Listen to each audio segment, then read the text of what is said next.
Nepali Christian स्कुलमा आज हामी फेरि पनि तपाईँहरूलाई स्वागत गर्न चाहन्छौँ। आज तपाईँ हामीसँग जोडिनु भएको छ बाइबल शिक्षक। उहाँलाई तपाईँले सिङ्गर भनेर पनि चिन्न सक्नुहुन्छ, कम्पोजर भनेर पनि चिन्न सक्नुहुन्छ। उहाँ पुस्तक पनि लेख्नु भएको छ उहाँले, त्यसैले तपाईँले उहाँलाई लेखक भनेर पनि चिन्न सक्नुहुन्छ। र साथसाथै अहिले बाइबल स्कुल NMTSमा उहाँले टिच पनि गर्दै हुनुहुन्छ र विगतमा उहाँले नेपालमा काठमाडौँमा रहेको ललितपुरको जिजस बाइबल कलेज अर्थात् त्यसलाई धेरैवटा नाम दिइएको रहेछ, जसलाई नेपाल बाइबल कलेज भनेर पनि हामीले सुन्ने गर्छौँ कता कतातिर गरेर। उहाँले त्यहाँ पनि टिच गर्नुभएको छ र उहाँ आज हामीसँग जोडिनु भएको छ र आज हामी उहाँसँग एउटा एकदमै मुख्य विषयमा कुराकानी गर्न गइरहेको छौँ, जुन हामीले सुनि त रहेको छौँ तर त्यसलाई अझै एक्सपान्ड गर्न आज हामीलाई उहाँले सहयोग गर्नुहुनेछ। र उहाँ हुनुहुन्छ सुखदेव गिरी। उहाँलाई कार्यक्रममा आज हामी स्वागत गर्न चाहन्छौँ। स्वागत छ तपाईँलाई कार्यक्रममा। हजुर, धन्यवाद। सबैलाई जय मसीह। हालेलुया। जय मसीह। हजुर, आज हामी जुन विषयमा कुराकानी गर्न गइरहेको छौँ एउटा फाइभ फोल्ड मिनिस्ट्रीको विषयमा।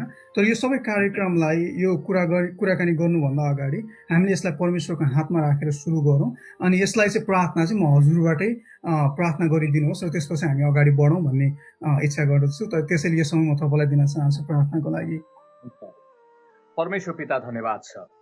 तपाईँ अनेक युक्तिहरू रच्नुहुने परमेश्वर, तपाईँ क्रिएटिभ गड हुनुहुन्छ र तपाईँले हामीलाई यो लकडाउनको बिचमा पनि यसरी सोसियल मिडियाहरूद्वारा विभिन्न किसिमले तपाईँको विषयमा नै परिचर्चा गर्ने, तपाईँको वचन सत्य जीवित अजम्बरी वचनको बारेमा चर्चा गर्ने समय दिनुभएको छ। धन्यवाद छ। हाम्रो कुराकानी संवादमा आशीर्वाद दिनुहोस्। अमेरिकामा रहेका हाम्रा भाइहरू र हामी नेपालमा एउटा पुल को रूपमा पनि जो काम हुँदैछ यो मिनिस्ट्रीद्वारा, तपाईको आशिष अनुग्रह सबैमाथि प्रशस्त रहोस्, येशू प्रभुको नाममा, आमेन। हुन्छ। तपाईले भन्नुभएको थियो, हामीले केही समय अगाडि कुरा गर्दाखेरि तपाईले आवाज उठाउने बाइबल टिचर भन्ने तपाईले आफूलाई चिनाएको मनपर्छ भन्ने भन्नुभएको थियो। यो हाम्रो नेपाली समाजमा प्रायःसो यसरी हामीले मान्छेलाई सायदै चिनिँदैन कि हामीले बाइबल टिचर अथवा भनौँ पास्टर भनेर चाहिँ युजुअली हामीले चिन्ने गरिन्छ। तपाईले चाहिँ किन यो नाउँ दिनुभयो त, अथवा किन तपाईले आफूलाई आवाज उठाउने बाइबल टिचरको रूपमा चाहिँ हेर्न चाहनुभयो? त्यहाँबाट हामी सुरु गरौँ न। ओके, यसको मुख्य कारण चाहिँ एफिसी 4 अध्यायको 11 पद अनुसार येशू प्रभुले मण्डली परमेश्वरको राज्यको वृद्धि र विकासको निम्ति मण्डलीलाई, चर्चलाई हाँक्नुको निम्ति भनौँ त्यहाँ लिडरसिप एउटा टिम दिनुभएको छ। त्यो त वरदानहरू भएका, त्यसलाई हामीले यो 5 वटा औँलालाई हेर्ने भने प्रेरितहरू छन् त्यहाँ, त्यसपछि त्यहाँ अगमवक्ताहरू छ, त्यसपछि प्रचारकहरू छ, पास्टर छ र शिक्षक छ। अनि धेरै पटक अज्ञानताको कारणले गर्दाखेरि, ल्याक अफ नलेजको कारणले गर्दाखेरि नेपाली मण्डलीमा मात्र होइन संसारभरिको मण्डलीमा पनि विशेष गरिकन तेस्रो शताब्दीदेखि यो फाइभ फोल्ड यो team ministry, team teaching, group मिलेर सहकार्य गर्ने परमेश्वरको राज्यको निम्ति भन्ने मानसिकता तेस्रो शताब्दीदेखि हटेर गयो। र अब धेरै जसो यो चर्चहरूमा चाहिँ अब त्यसको एउटा कारण चाहिँ पोप सिस्टम पनि आयो, पापासी।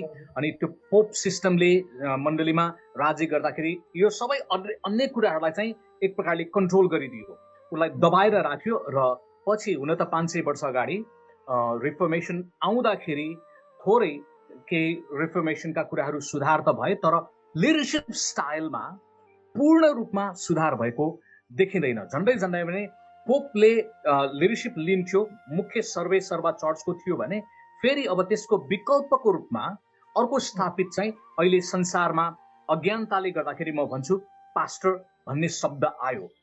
अब फरक छ पोप र पास्टर भन्ने, तर लिडरसिप संरचनालाई विचार गर्ने भने झन्डै single leadership, I am the boss, म चाहिँ सर्वा हुँ भनेर कता कता पास्टर भनिएका मान्छेहरूले पनि त्यो गरेको पाइन्छ, सबैमा होइन, कतिपय अवस्थामा। तर फेरि अर्को ठाउँमा विश्वासी जनहरूले पनि पोपको विकल्प चाहिँ पास्टर आएको, त्यसैले पास्टर इज एभ्रिथिङ, मलाई पास्टरले नै प्रार्थना गरिदिनु पर्छ, पास्टरले नै भेट्नुपर्छ, पास्टर मात्रै चर्चको मुख्य अगुवा हो, पास्टर चाहिँ स्पेसल व्यक्ति हो भनेर विश्वासीहरूमा पनि त्यो भ्रान्ति शब्द चलाए भ्रान्ति भएको छ भने अनि त्यो भ्रान्तिको कहिलेकाहीँ मिसयुज चाहिँ व्यापक रूपमा र पास्टर भनिएका व्यक्तिहरूले पनि म चाहिँ मुख्य व्यक्ति रहेछु चर्चको भन्ने मानसिकता आयो। जबकि एफिसी 4 अध्यायको 11 पदले त हामीलाई फाइभफोल्डको बारेमा कुराकानी गर्छ नि। हो, त्यो कारणले गर्दाखेरि पनि मैले त्यो ट्रेडिसनल स्पिरिट भनौँ न, एउटा भ्रान्तिमा बस्नु हुँदैन, हामी चाहिँ सत्यलाई चिन्नु बुझ्नुपर्छ,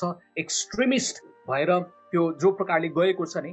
अनि त्यो कुरा नभएर म चाहिँ एउटा टिचर हुँ र म फाइभफोल्ड मिनिस्ट्रीको बारेमा टिचिङ गर्ने भएको कारणले गर्दाखेरि सुधारवादी भनेर थप्न चाहँदाखेरि, किन भन्दाखेरि मण्डलीमा अझै पनि रिफर्मेसन हुन आवश्यक छ, सुधार हुन आवश्यक छ। 500 वर्ष अगाडि मार्टिन लुथरले गर्नुभएको सुधार एक किसिमको थियो, त्यो चाहिँ उद्धार चाहिँ येशूमा छ, धर्म कर्म गरेर होइन, हामीलाई पाप मोचनको पत्र चाहिँदैन, हामीले सिधै येशूबाट अनुग्रहबाट विश्वासको कारणले उद्धार पाएका छौँ भन्ने शिक्षाका कुराहरू त आयो, तर अन्य कुराहरू पनि रिफर्मेसन हुन त बाँकी नै छ नि।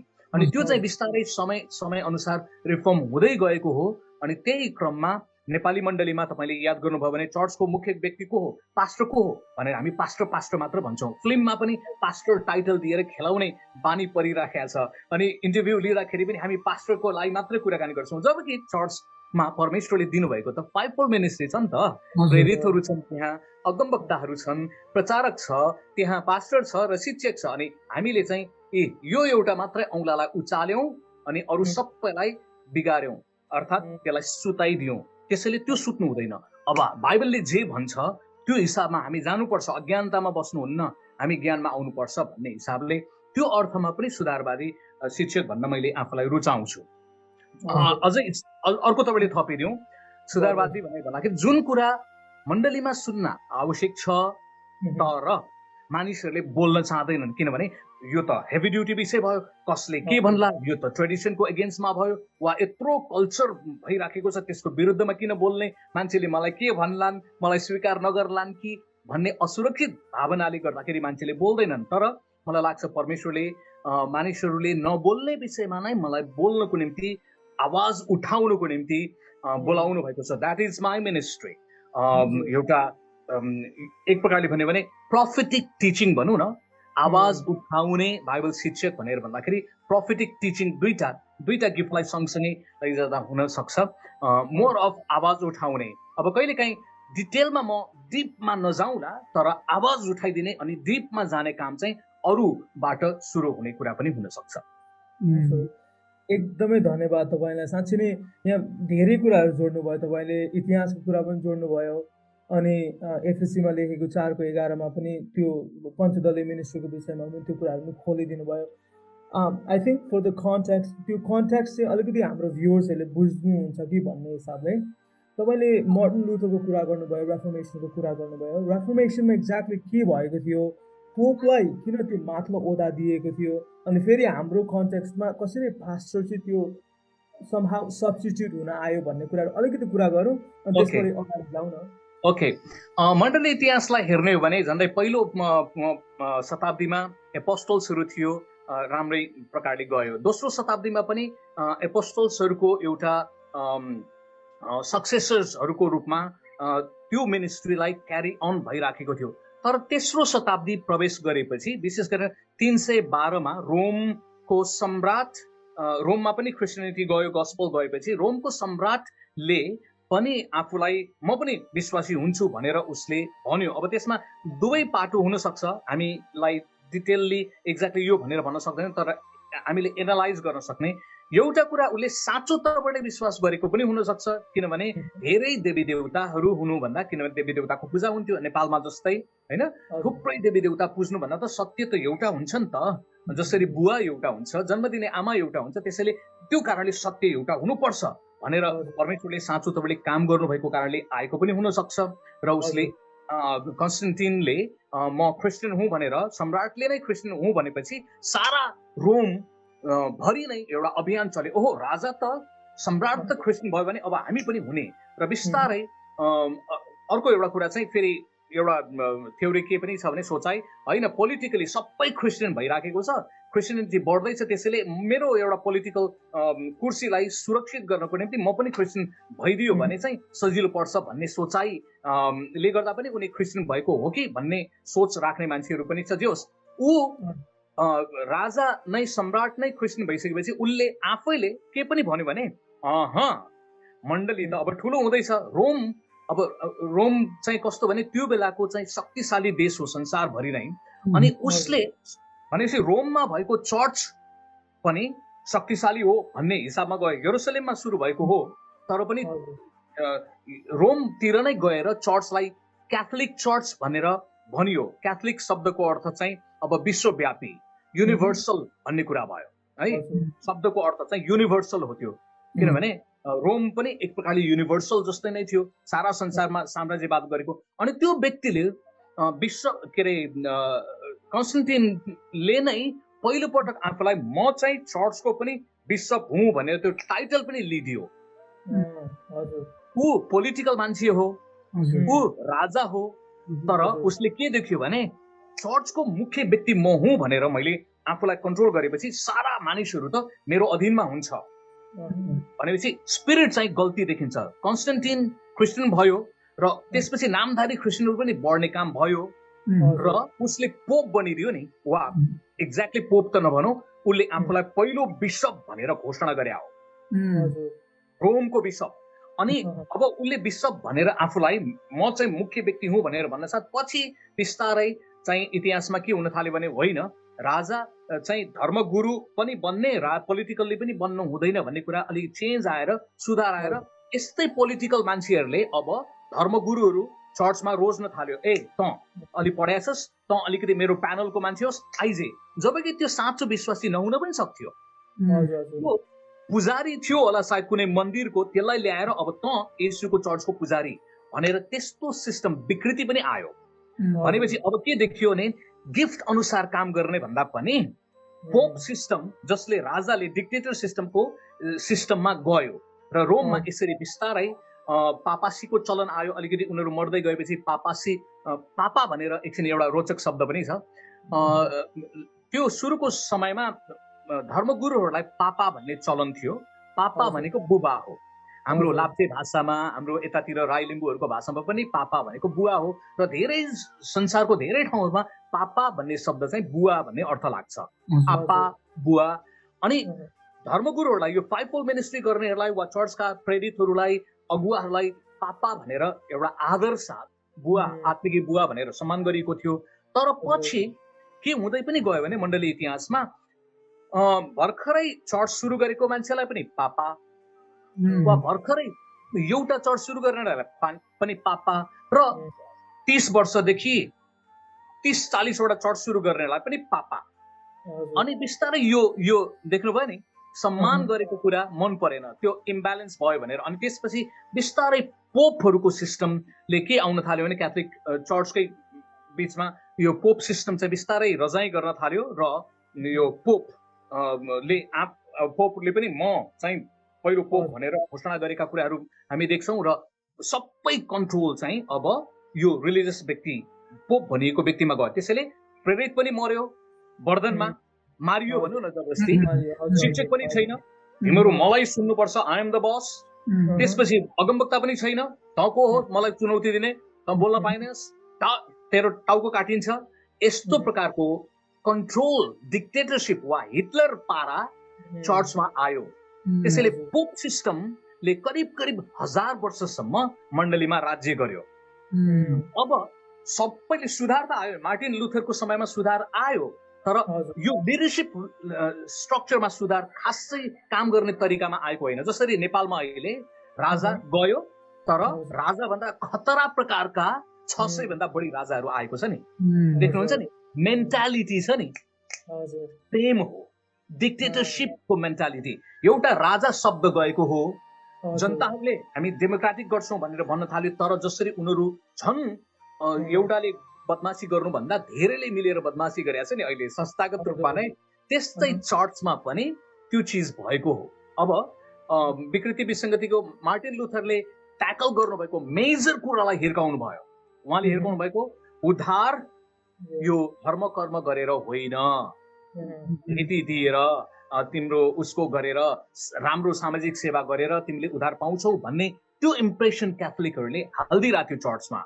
त्यो गरेर होइन, उद्धार येशू ख्रीष्टमा अनुग्रहबाट तिमीहरूले विश्वासद्वारा उद्धार पाउँछौ।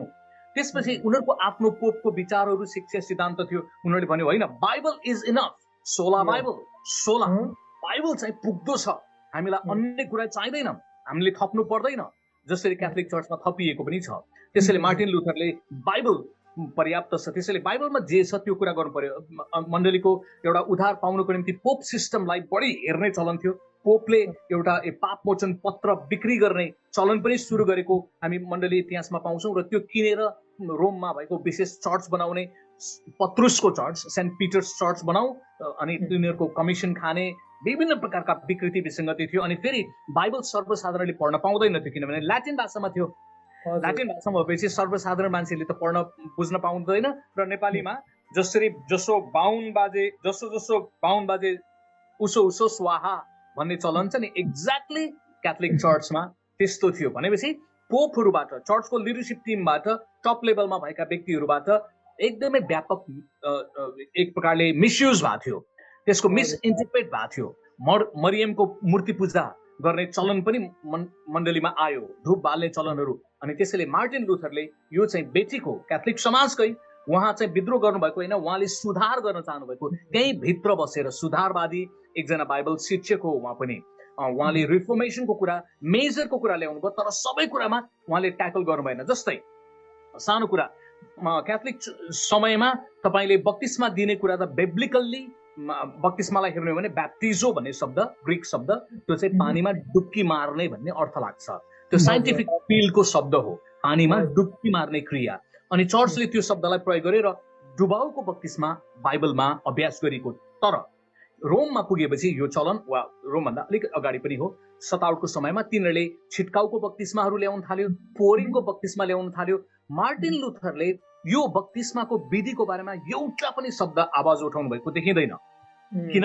उहाँले मेजर, जस्तै एक्सिडेन्ट पर्दाखेरि मुटु र ब्रेनलाई बचाउने कोसिस गर्नुभयो। खुट्टाको सानसानो टुक्राहरू, यो नसाहरू, अन्य कुराहरूलाई उहाँले हेर्नु भएन।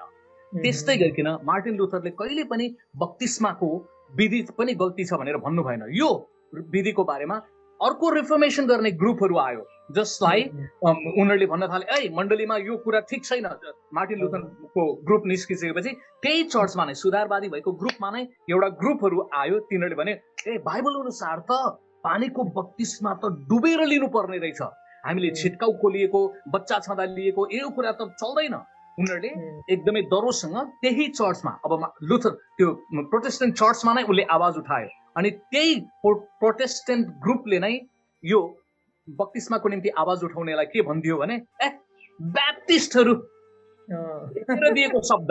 जसरी प्रोटेस्टेन्ट भन्ने हेपेर दिएको शब्द हो, त्यस्तै गरेर ब्याप्टिस्ट पनि हेपेर दिएको शब्द हो। त्यो प्रोटेस्टेन्ट चर्चले ब्याप्टिस्टहरू बत्तिस्मालाई जोड दिने, यतिलाई ट्यु गर्नेहरू तिमीहरू है। अनि त्यो ग्रुप अन्ततः निस्केर गयो।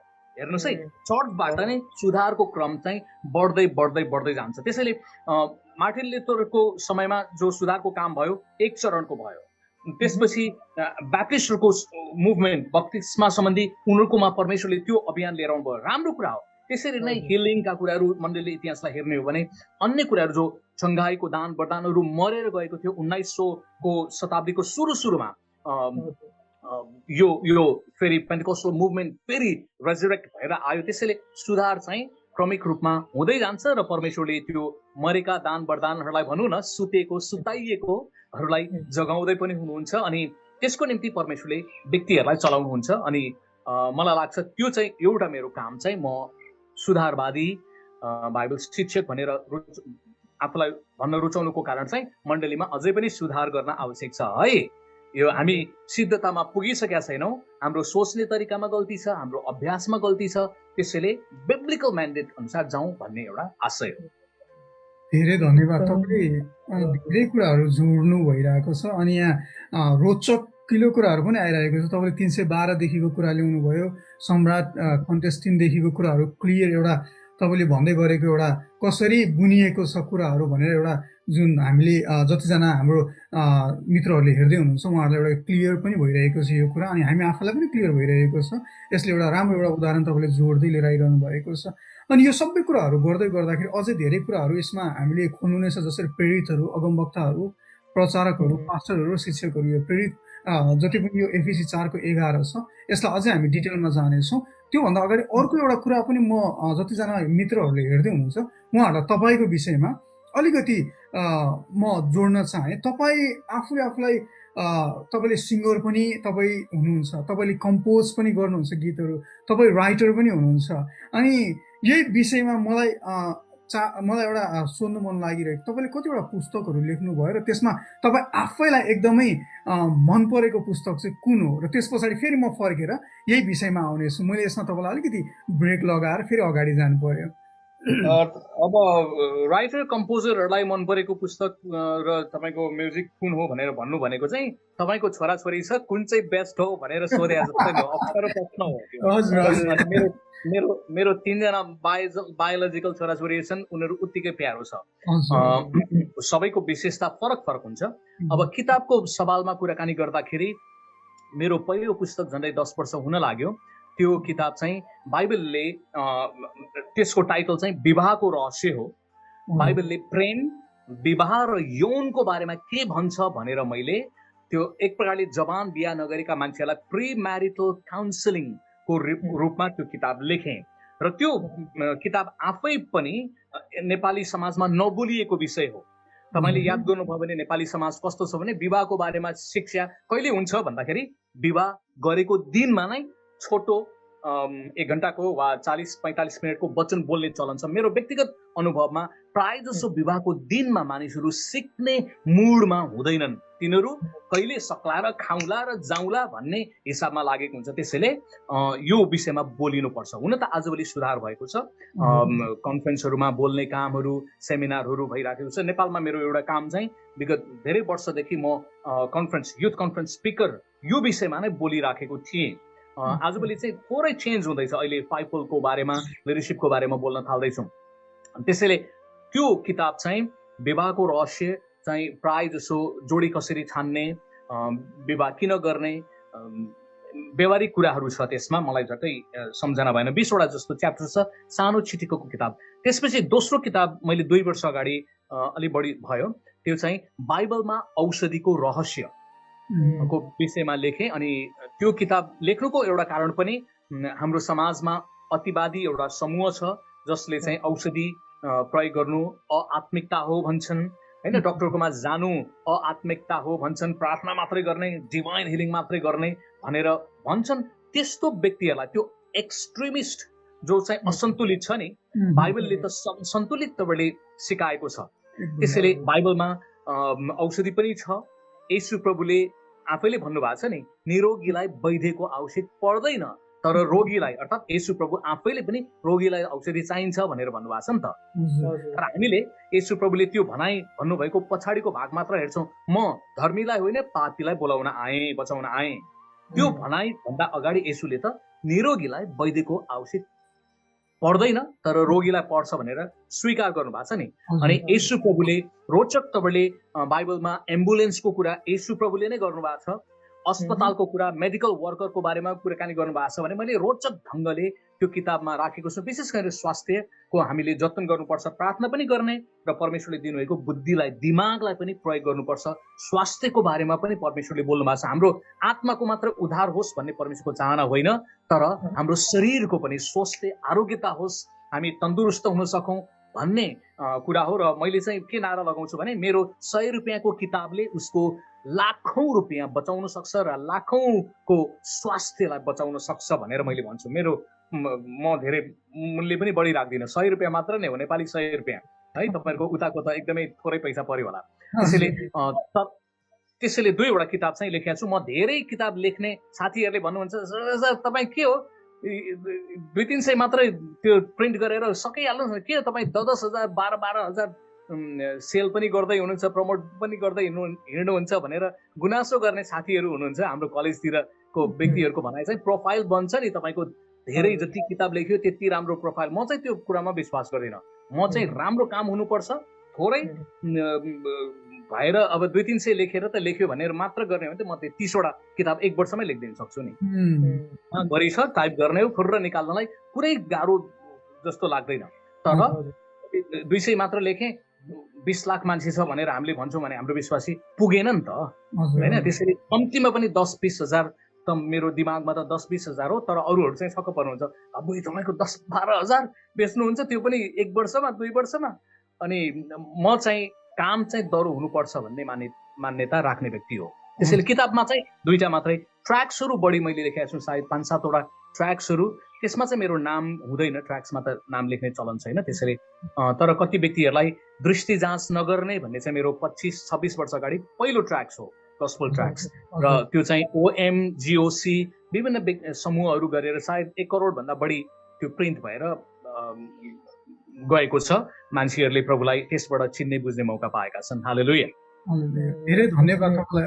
यो कुरा जोड्दै गर्नुहुन्थ्यो, अनि यसमा जोड्दै गर्नु हुँदाखेरि मलाई एकदमै यो मैले मित्रहरूलाई खास भन्न खोजेको कुरा चाहिँ के भन्दाखेरि, जसरी अघि हामीले सुरुमा भन्यौँ आवाज उठाउने एउटा व्यक्ति, जसरी तपाईँलाई हामीले परिचय गर्दै थियौँ र तपाईँ आफैले भनिदिनुहुन्छ आवाज उठाउने। अनि मैले मित्रहरूलाई यो देखाउन खोजेको कि उहाँले अघि आफैले तपाईँले भन्दै हुनुहुन्थ्यो नि, कतिवटा पुस्तक तपाईँले चाहनुभयो भने लेख्न सक्नुहुन्छ नि त, तर किन एउटा सठिक विषय र सठिक कुरालाई त भन्दाखेरि यो चाहिँ अब हामीले अघि तपाईँले भन्नुहुन्थ्यो औँला नसा यो सानो सानो कुरालाई होइन, तर मुटु र ब्रेनमा जसरी हामीले हिर्कायौँ भने त्यो कुराले चाहिँ मुख्य कुरालाई चाहिँ हाम्रो कुरालाई छुन्छ, अथवा त्यो कुराले चाहिँ हाम्रो जीवनलाई बचाउतिर लिएर जान्छ भन्ने कुराहरू आज हामीले कुरा गर्न गइरहेको छौँ। र नेपाली क्रिस्चियन स्कुलमा आज हामीले उहाँ जसरी हाम्रो अगाडि हुनुहुन्छ, उहाँले जुन कुरा सिकाउन गइरहनु भएको छ एकदम इम्पोर्टेन्ट छ। मण्डलीमा विशेष गरी नेपाली मण्डलीमा प्रेरितहरूको कामहरू के छ, अगमवक्ताहरूले के गर्नुपर्ने छ, पास्टरहरू, प्रचारकहरू र शिक्षकहरू, यी विषयहरूलाई चाहिँ हामीले जान्नु एकदमै जरुरी छ जस्तो लाग्छ। जसरी उहाँले भन्दै हुनुहुन्थ्यो पास्टर्सहरू मात्र मण्डलीलाई चलाउने व्यक्ति होइन, तर यहाँ अरू कुरा जसरी छोपिएका कुराहरू छन् तिनीहरूको रोलहरू के हो, भूमिका के हो, यो कुराहरूमा पनि हामी अगाडि बढ्नेछौँ। र यो समयमा फेरि पनि तपाईँलाई दिन चाहन्छु यसको बाई डेफिनेसन के हो र यसलाई प्रेरितहरू, अगमवक्ताहरू, प्रचारकहरू, पास्टरहरू र शिक्षकहरू एफिसी 4:11लाई तपाईँले यसलाई बाई डेफिनेसन अलिकति क्लियर गराइदिनुहोस् न।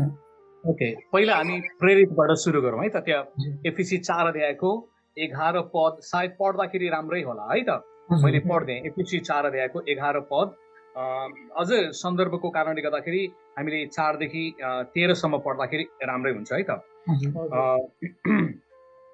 अनि उहाँका वरदानहरू चाहिँ यिनै थिए कि कोही प्रेरितहरू, कोही अगमवक्ताहरू, कोही प्रचारकहरू, कोही मण्डलीका पास्टरहरू र कोही शिक्षकहरू बनुन्। अर्थात् येशू प्रभुले मण्डलीमा 5 किसिमको गिफ्ट भएका लिडरसिपको लागि यो चर्चको लिडरसिप लेभलको गिफ्ट हो। एडमिनिस्ट्रेसन गिफ्ट पनि भन्छन् कसैले, तर आत्मिक अगुवापनको वरदान भनेर हामी भनौँ। यो 5वटा छ, याद गर्नुहोस् है प्रेरितहरू। त्यसपछि त्यो 12 पदमा यसको उद्देश्य छ, किन भन्दाखेरि कि ख्रिस्टको शरीर निर्माण होस्, so the body of Christ will be build up. यो चाहिँ र सेवाको काममा सन्तहरू सुसज्जित हुन्, empowering the ministers of God. नयाँ व्यक्तिहरूलाई, नयाँ जेनेरेसनलाई इम्पावर गर्ने। अनि त्यो चाहिँ साँचो आत्मिक अगुवाहरूले कहिले पनि म मात्रै आई एम द बस भनेर भन्दैन, तर उसले सिकाऊ र सिकाउनलाई भनेर अरूलाई हस्तान्तरण गर्ने जिम्मेवारी दिने काम गर्छ।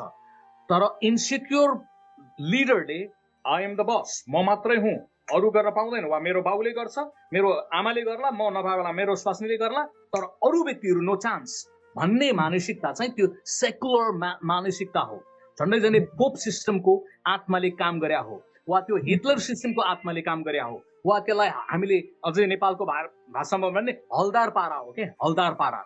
अनि उसले चाहिँ आई एम द बस, अरू व्यक्ति पाउँदैन, मेरो फ्यामिली मेम्बर मात्र आउनुपर्छ भनेर कसैले लिडरसिपमा त्यो कुरा भन्छ भने समथिङ इज रङ है।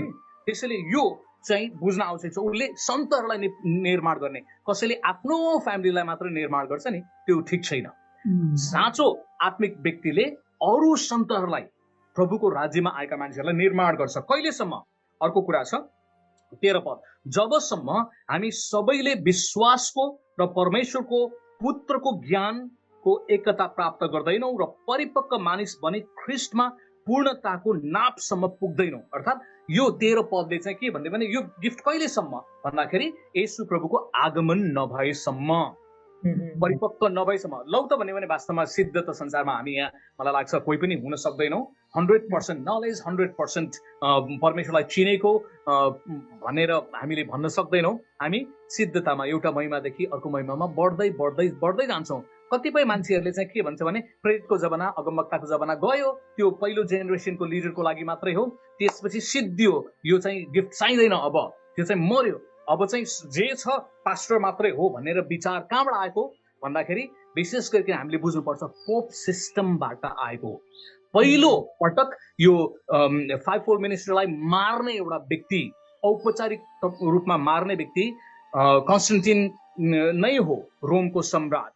ऊ त पोलिटिकल आत्माबाट मोटिभेटेड थियो नि त, त्यसैले आई एम द बस भनेर। अनि त्यो आई एम द बस भन्ने मानसिकता उसैले नै, अगमवक्ता छैन, प्रेरित छैन, अन्य कुरा छैन, आई एम द बस भन्ने मानसिकता त्यसपछि यो बिस्तारै सिफ्ट भएर पोप सिस्टममा गयो र त्यो चाहिँ अहिले हो पोपबाट पास्टरमा त गयो, तर कहिलेकाहीँ मानसिकतामा फेरि त्यो कुरा गएको छ। दुःखको कुरा भन्नुपर्छ र त्यो मानसिकता चाहिँ चेन्ज हुनुपर्छ है। नानीदेखिको बानी हट्न गाह्रो पर्छ भनेर भन्छ नि, 1000 वर्षसम्म चर्चमा पोप सिस्टमले राज गरे हो। अनि त्यो सिस्टम कता कता जानेर नजानेर हाम्रो चर्चहरूमा, संसारमा त्यो कुरा देखिन्छ र उसले 5-foldलाई मान्यता दिँदैन। त्यसैले पनि म पहिल्यै सुरुमा स्पष्ट गर्न चाहन्छु, यो 5-fold सिद्धियो, अगमवक्ता सिद्धियो, प्रेरित सिद्धियो भन्ने व्यक्तिहरू को थाहा छ? शिक्षकहरू होइन, अगमवक्ता पनि होइन, मरेर गयो भनेर भन्ने चाहिँ पास्टरहरू नै हो। त्यसैले पास्टरहरूले यो विषयमा यो रुट कहाँबाट आयो, किन आयो भनेर हेर्दै जाने हो भने चाहिँ यो चाहिँ वास्तवमा शैतानसँग सहमति हुने कुरा गरिराखेको म देख्छु। जब मान्छेले भन्छ प्रेरित सिद्धियो, अगमवक्ता सिद्धियो, अब त पास्टर मात्रै हो भनेर भन्छ भने अब नाकले मात्रै पानी खाने, भात खाने, सास फेर्ने भने जस्तै अरू अङ्ग चाहिँदैन भनेर रोमी के अरे पहिलो कोरिन्थी 12 अध्यायमा पाउलले त्यत्रो तर्क गरेछ नि। हामी शरीरको अङ्ग हौँ, हरेक शरीरको अङ्गले मिलेर एकअर्कालाई सम्मान गर्दै काम गर्नुपर्छ भनेछ नि। तर दुःखको कुरा मण्डलीमा कहिलेकाहीँ पास्टरहरूले, असुरक्षित पास्टर, म शब्द दोहोऱ्याउँछु, सबै पास्टर होइन, म आफै पनि पास्टरल मिनिस्ट्रीमा छु, ओके, तर म आफूलाई पास्टर भनेर ठ्याक्कै शब्द चलाउन मान्दिनँ, रुचाउँदिनँ। किनभने नेपाली समाजमा चाहिँ पास्टर भनेको पोस्ट सम्बन्धमुखी भन्दा पनि हामी पोस्टमुखी व्यक्ति भयौँ। अनि म त्यो मानसिकताको विरुद्धमा पनि लागेर मैले आफूलाई शिक्षक हुँ भनेर त्यो शब्द चलाउन खोजेको र 5-fold मिनिस्ट्रीसँग पनि जोडिएको नै छ। त्यसैले अब प्रेरितको कुराकानी गरौँ। प्रेरित शब्दको अर्थ पठाइएको, सेन्ट आउट, सेन्ट वान, नियुक्त गरिएको, चोजन वान, हामीले त्यसरी भन्न सक्छौँ शब्दको अर्थ। अब ग्रिक भाषामा यो चाहिँ एपोस्टोलस भन्ने शब्दबाट आउँछ। अनि त्यो एपोस्टोलस शब्द चाहिँ अङ्ग्रेजीमा एपोस्टल भन्ने शब्द भयो, त्यसको अर्थ पठाइएको। अब अहिले यसको पर्यायवाची शब्द संसारमा के छ भने मिसनरी भनेर भनिएको छ, पर्यायवाची एउटा शब्द। मिसनरी शब्दको अर्थ पनि sent out, sent one for the chosen work, कुनै चुनिएको कामको निम्ति पठाइएको व्यक्ति। मूलतया अब मिसनरी भनेर भन्दाखेरि एउटा देश समाज छोडेर परदेशमा गइकन ख्रिस्टको निम्ति, परमेश्वरको राज्यको वृद्धि र विकासको निम्ति काम गर्ने व्यक्तिलाई हामीले मिसनरी भन्छौँ। तर एक्ज्याक्टली मिसनरी भन्नु र प्रेरित भन्नु कतिपय कुराहरू मिले पनि कतिपय बाहिर जाँदै आफ्नो देश छोडेर जाँदैमा मात्र प्रेरित हुन्छन् वा मिसनरी हुन्छन् भनेर भन्न मिल्दैन। त्यो प्रेरितीय सेवकाई चाहिँ मूलतया दुई प्रकारको सेवकाई देखिन्छ। प्रेरितको दुईवटा काम देखिन्छ मूलतया। गलाती को पुस्तकमा हामीले हेर्यौँ भने हाइलाइट मात्रै गर्ने हो भने एउटा प्रेरित जस्तै पत्रुसलाई प्रभु येशूले, परमेश्वरले यहुदीहरूको बीचमा सेवा गर्नलाई रोज्नु भयो, प्रेरितपनाको सेवा दिनुभयो पत्रुसलाई। पावलले आफ्नो गलातीको पत्रमा त्यो कुरा लेखेका छन्। अनि त्यो कारणले गर्दाखेरि र अर्को चाहिँ पावलले भन्छन् मलाई चाहिँ परमेश्वरले अन्य जातिहरूको बीचमा सुसमाचार लैजानको निम्ति प्रेरित बनाएको निम्ति रोज्नु भयो। त्यसलाई प्रिन्सिपलको रूपमा बुझ्ने भने दुईटा प्रकारको सामान्य काम छ भनेर भनौँ। एउटा प्रेरितहरू पत्रुस जस्तै यहुदीहरूको बीचमा काम गर्ने, अर्थात् विश्वासीहरूकै बीचमा नै उनीहरूलाई तालिम दिने, बलियो बनाउने, इम्पावर गरेर परमेश्वरको राज्यको निम्ति सेनाहरू तयार पार्ने, आत्मिकी सेनाहरू। यो काम चाहिँ प्राय जसो तपाईँले मण्डली इतिहासमा हेर्नुभयो भने चर्च भित्र भन्दा पनि अहिले आधुनिक अवस्थामा बुझ्नलाई सङ्घ संस्था, क्रिस्चियन सङ्घ संस्था सुरु गर्ने मानिसहरू त्यो प्रेरितपनाको वरदान हो। र त्यो प्रेरितपनाको वरदान भएको कारणले गर्दाखेरि उनीहरूले त्यो संस्था सुरु गर्यो र त्यहाँ संस्थामा आएर मानिसहरूले तालिम गरेर सिकेर उनीहरू लामो समय त्यही संस्थामा काम गर्छन्, वा चर्च प्लान्टिङमा जालान्, कोही बाइबल स्कुल कलेज सुरु गर्लान्। जेसुकै गरून्, कुनै पनि क्रिस्चियन संस्थामा मानिसहरूलाई तालिम दिनको निम्ति कमिटेड मान्छेहरू, प्रेरित, त्यस्तो मान्छेले प्राय जसो क्रिस्चियनहरूको बीचमा नै सुरु गर्नेहरूले बाइबल स्कुल सुरु गर्न सक्ला, बाइबल कलेज सुरु गर्न सक्ला, वा क्रिस्चियन च्यारिटी मिसन सुरु गर्न सक्ला, क्रिस्चियन मिडिया मिनिस्ट्री सुरु गर्न सक्ला। यस्तै प्रकारको चर्चलाई नै इम्पावर गर्ने काम हुन सक्छ। संसारमा बिल ब्राइट क्याम्पस क्रुसेडलाई सुरु गर्ने एकजना व्यक्ति भनौँ, क्याम्पस क्रुसेडलाई सुरु गर्ने बिल ब्राइट अमेरिकन नागरिक हो। उहाँलाई परमेश्वरले 100 वर्ष अगाडि त्यो जन्मनु भएको व्यक्ति, अनि उहाँलाई प्रभुले विद्यार्थीहरूको बीचमा सेवा गर्ने प्यासन दिनुभयो। अनि उहाँले क्याम्पस क्रुसेड भन्ने संस्था पहिला अमेरिकामा सुरु भयो र बिस्तारै सारा संसारभरि नै क्याम्पस क्रुसेड भन्ने संस्था छ, जसले ती विद्यार्थीहरूलाई तालिम दिन्छ र विद्यार्थीहरूको बीचमा नै गस्पल सुनाउने तरिका सिकाउँछ। र पछि अहिलेको समयमा त उनीहरूले चर्च प्लान्टिङमा पनि त्यो हात हालेको छ। त्यसैले प्रेरितहरूको हृदय चाहिँ फराकिलो हुन्छ, उनीहरू भिजनरी हो, उनीहरूलाई एउटै कुरामा मात्रै सन्तुष्ट हुँदैन, उनीहरू ओपन माइन्डेड हो। बिल ब्राइटलाई तपाईँले हेर्नुभयो भने उहाँले 100 भन्दा बढी किताब लेख्नुभयो ताकि विश्वासीहरूलाई बलियो बनाउने, कसरी राम्रो प्रचार गर्ने, कसरी मानिसहरूलाई सुसमाचार सुनाउने। अनि उहाँको फिल्म इन्डस्ट्रीमा पनि इन्ट्रेस्ट थियो। उहाँले जिजस फिल्म भन्ने त्यो फिल्म जो हामीले हेरेका छौँ, सबैभन्दा बढी हेरिएको होला, अनुवाद भएको होला त्यो जिजस फिल्म पनि, त्यो जिजस फिल्म बनाउने कन्सेप्ट क्याम्पस क्रुसेडको फाउन्डर बिल ब्राइटबाट आएको। भिजनरी हो।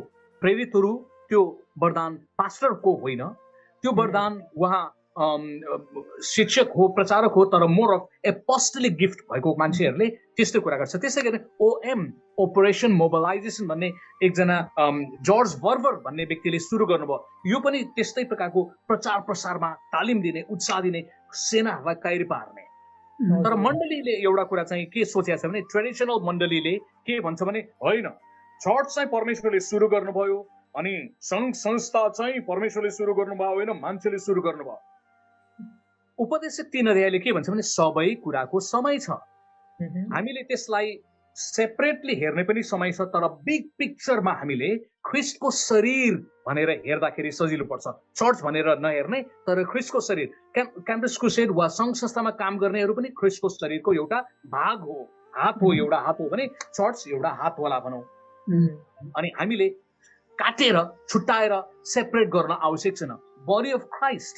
अनि परमेश्वरले मानिसहरूलाई त्यो वरदानहरू दिनुहुन्छ। पास्टर लिमिटेड व्यक्ति हो, उसको आफ्नो फ्लकलाई मात्र जतन गर्ने व्यक्ति हुन सक्छ, माया गर्ने, वास्ता गर्ने हुन सक्छ, तर एपोस्टल ब्रड माइन्डको। त्यसैले बाइबल स्कुल कलेजहरू सुरु गर्ने व्यक्तिहरू वा त्यो व्यक्तिले एउटा चर्च सुरु गर्ला। र अर्को एउटा कुरा चाहिँ पाउल जस्तै, पाउल चाहिँ उसले धेरै मण्डली स्थापना गर्दै गयो अन्य जातिहरूको बीचमा, रोममा, कोरिन्थमा, फिलिपाईमा, विभिन्न ठाउँमा यात्रा गर्दै ट्राभलर हो र उसले चर्च सुरु गर्यो। त्यसैले कुनै व्यक्तिहरू एउटा प्रेरित हुन सक्छ, एउटा मात्रै चर्च सुरु पनि गरेर त्यहाँ पास्टरको रूपमा बस्न सक्छ। जस्तै येशू प्रभुको आफ्नै भाइ याकुबलाई पनि प्रेरित भनिएको छ।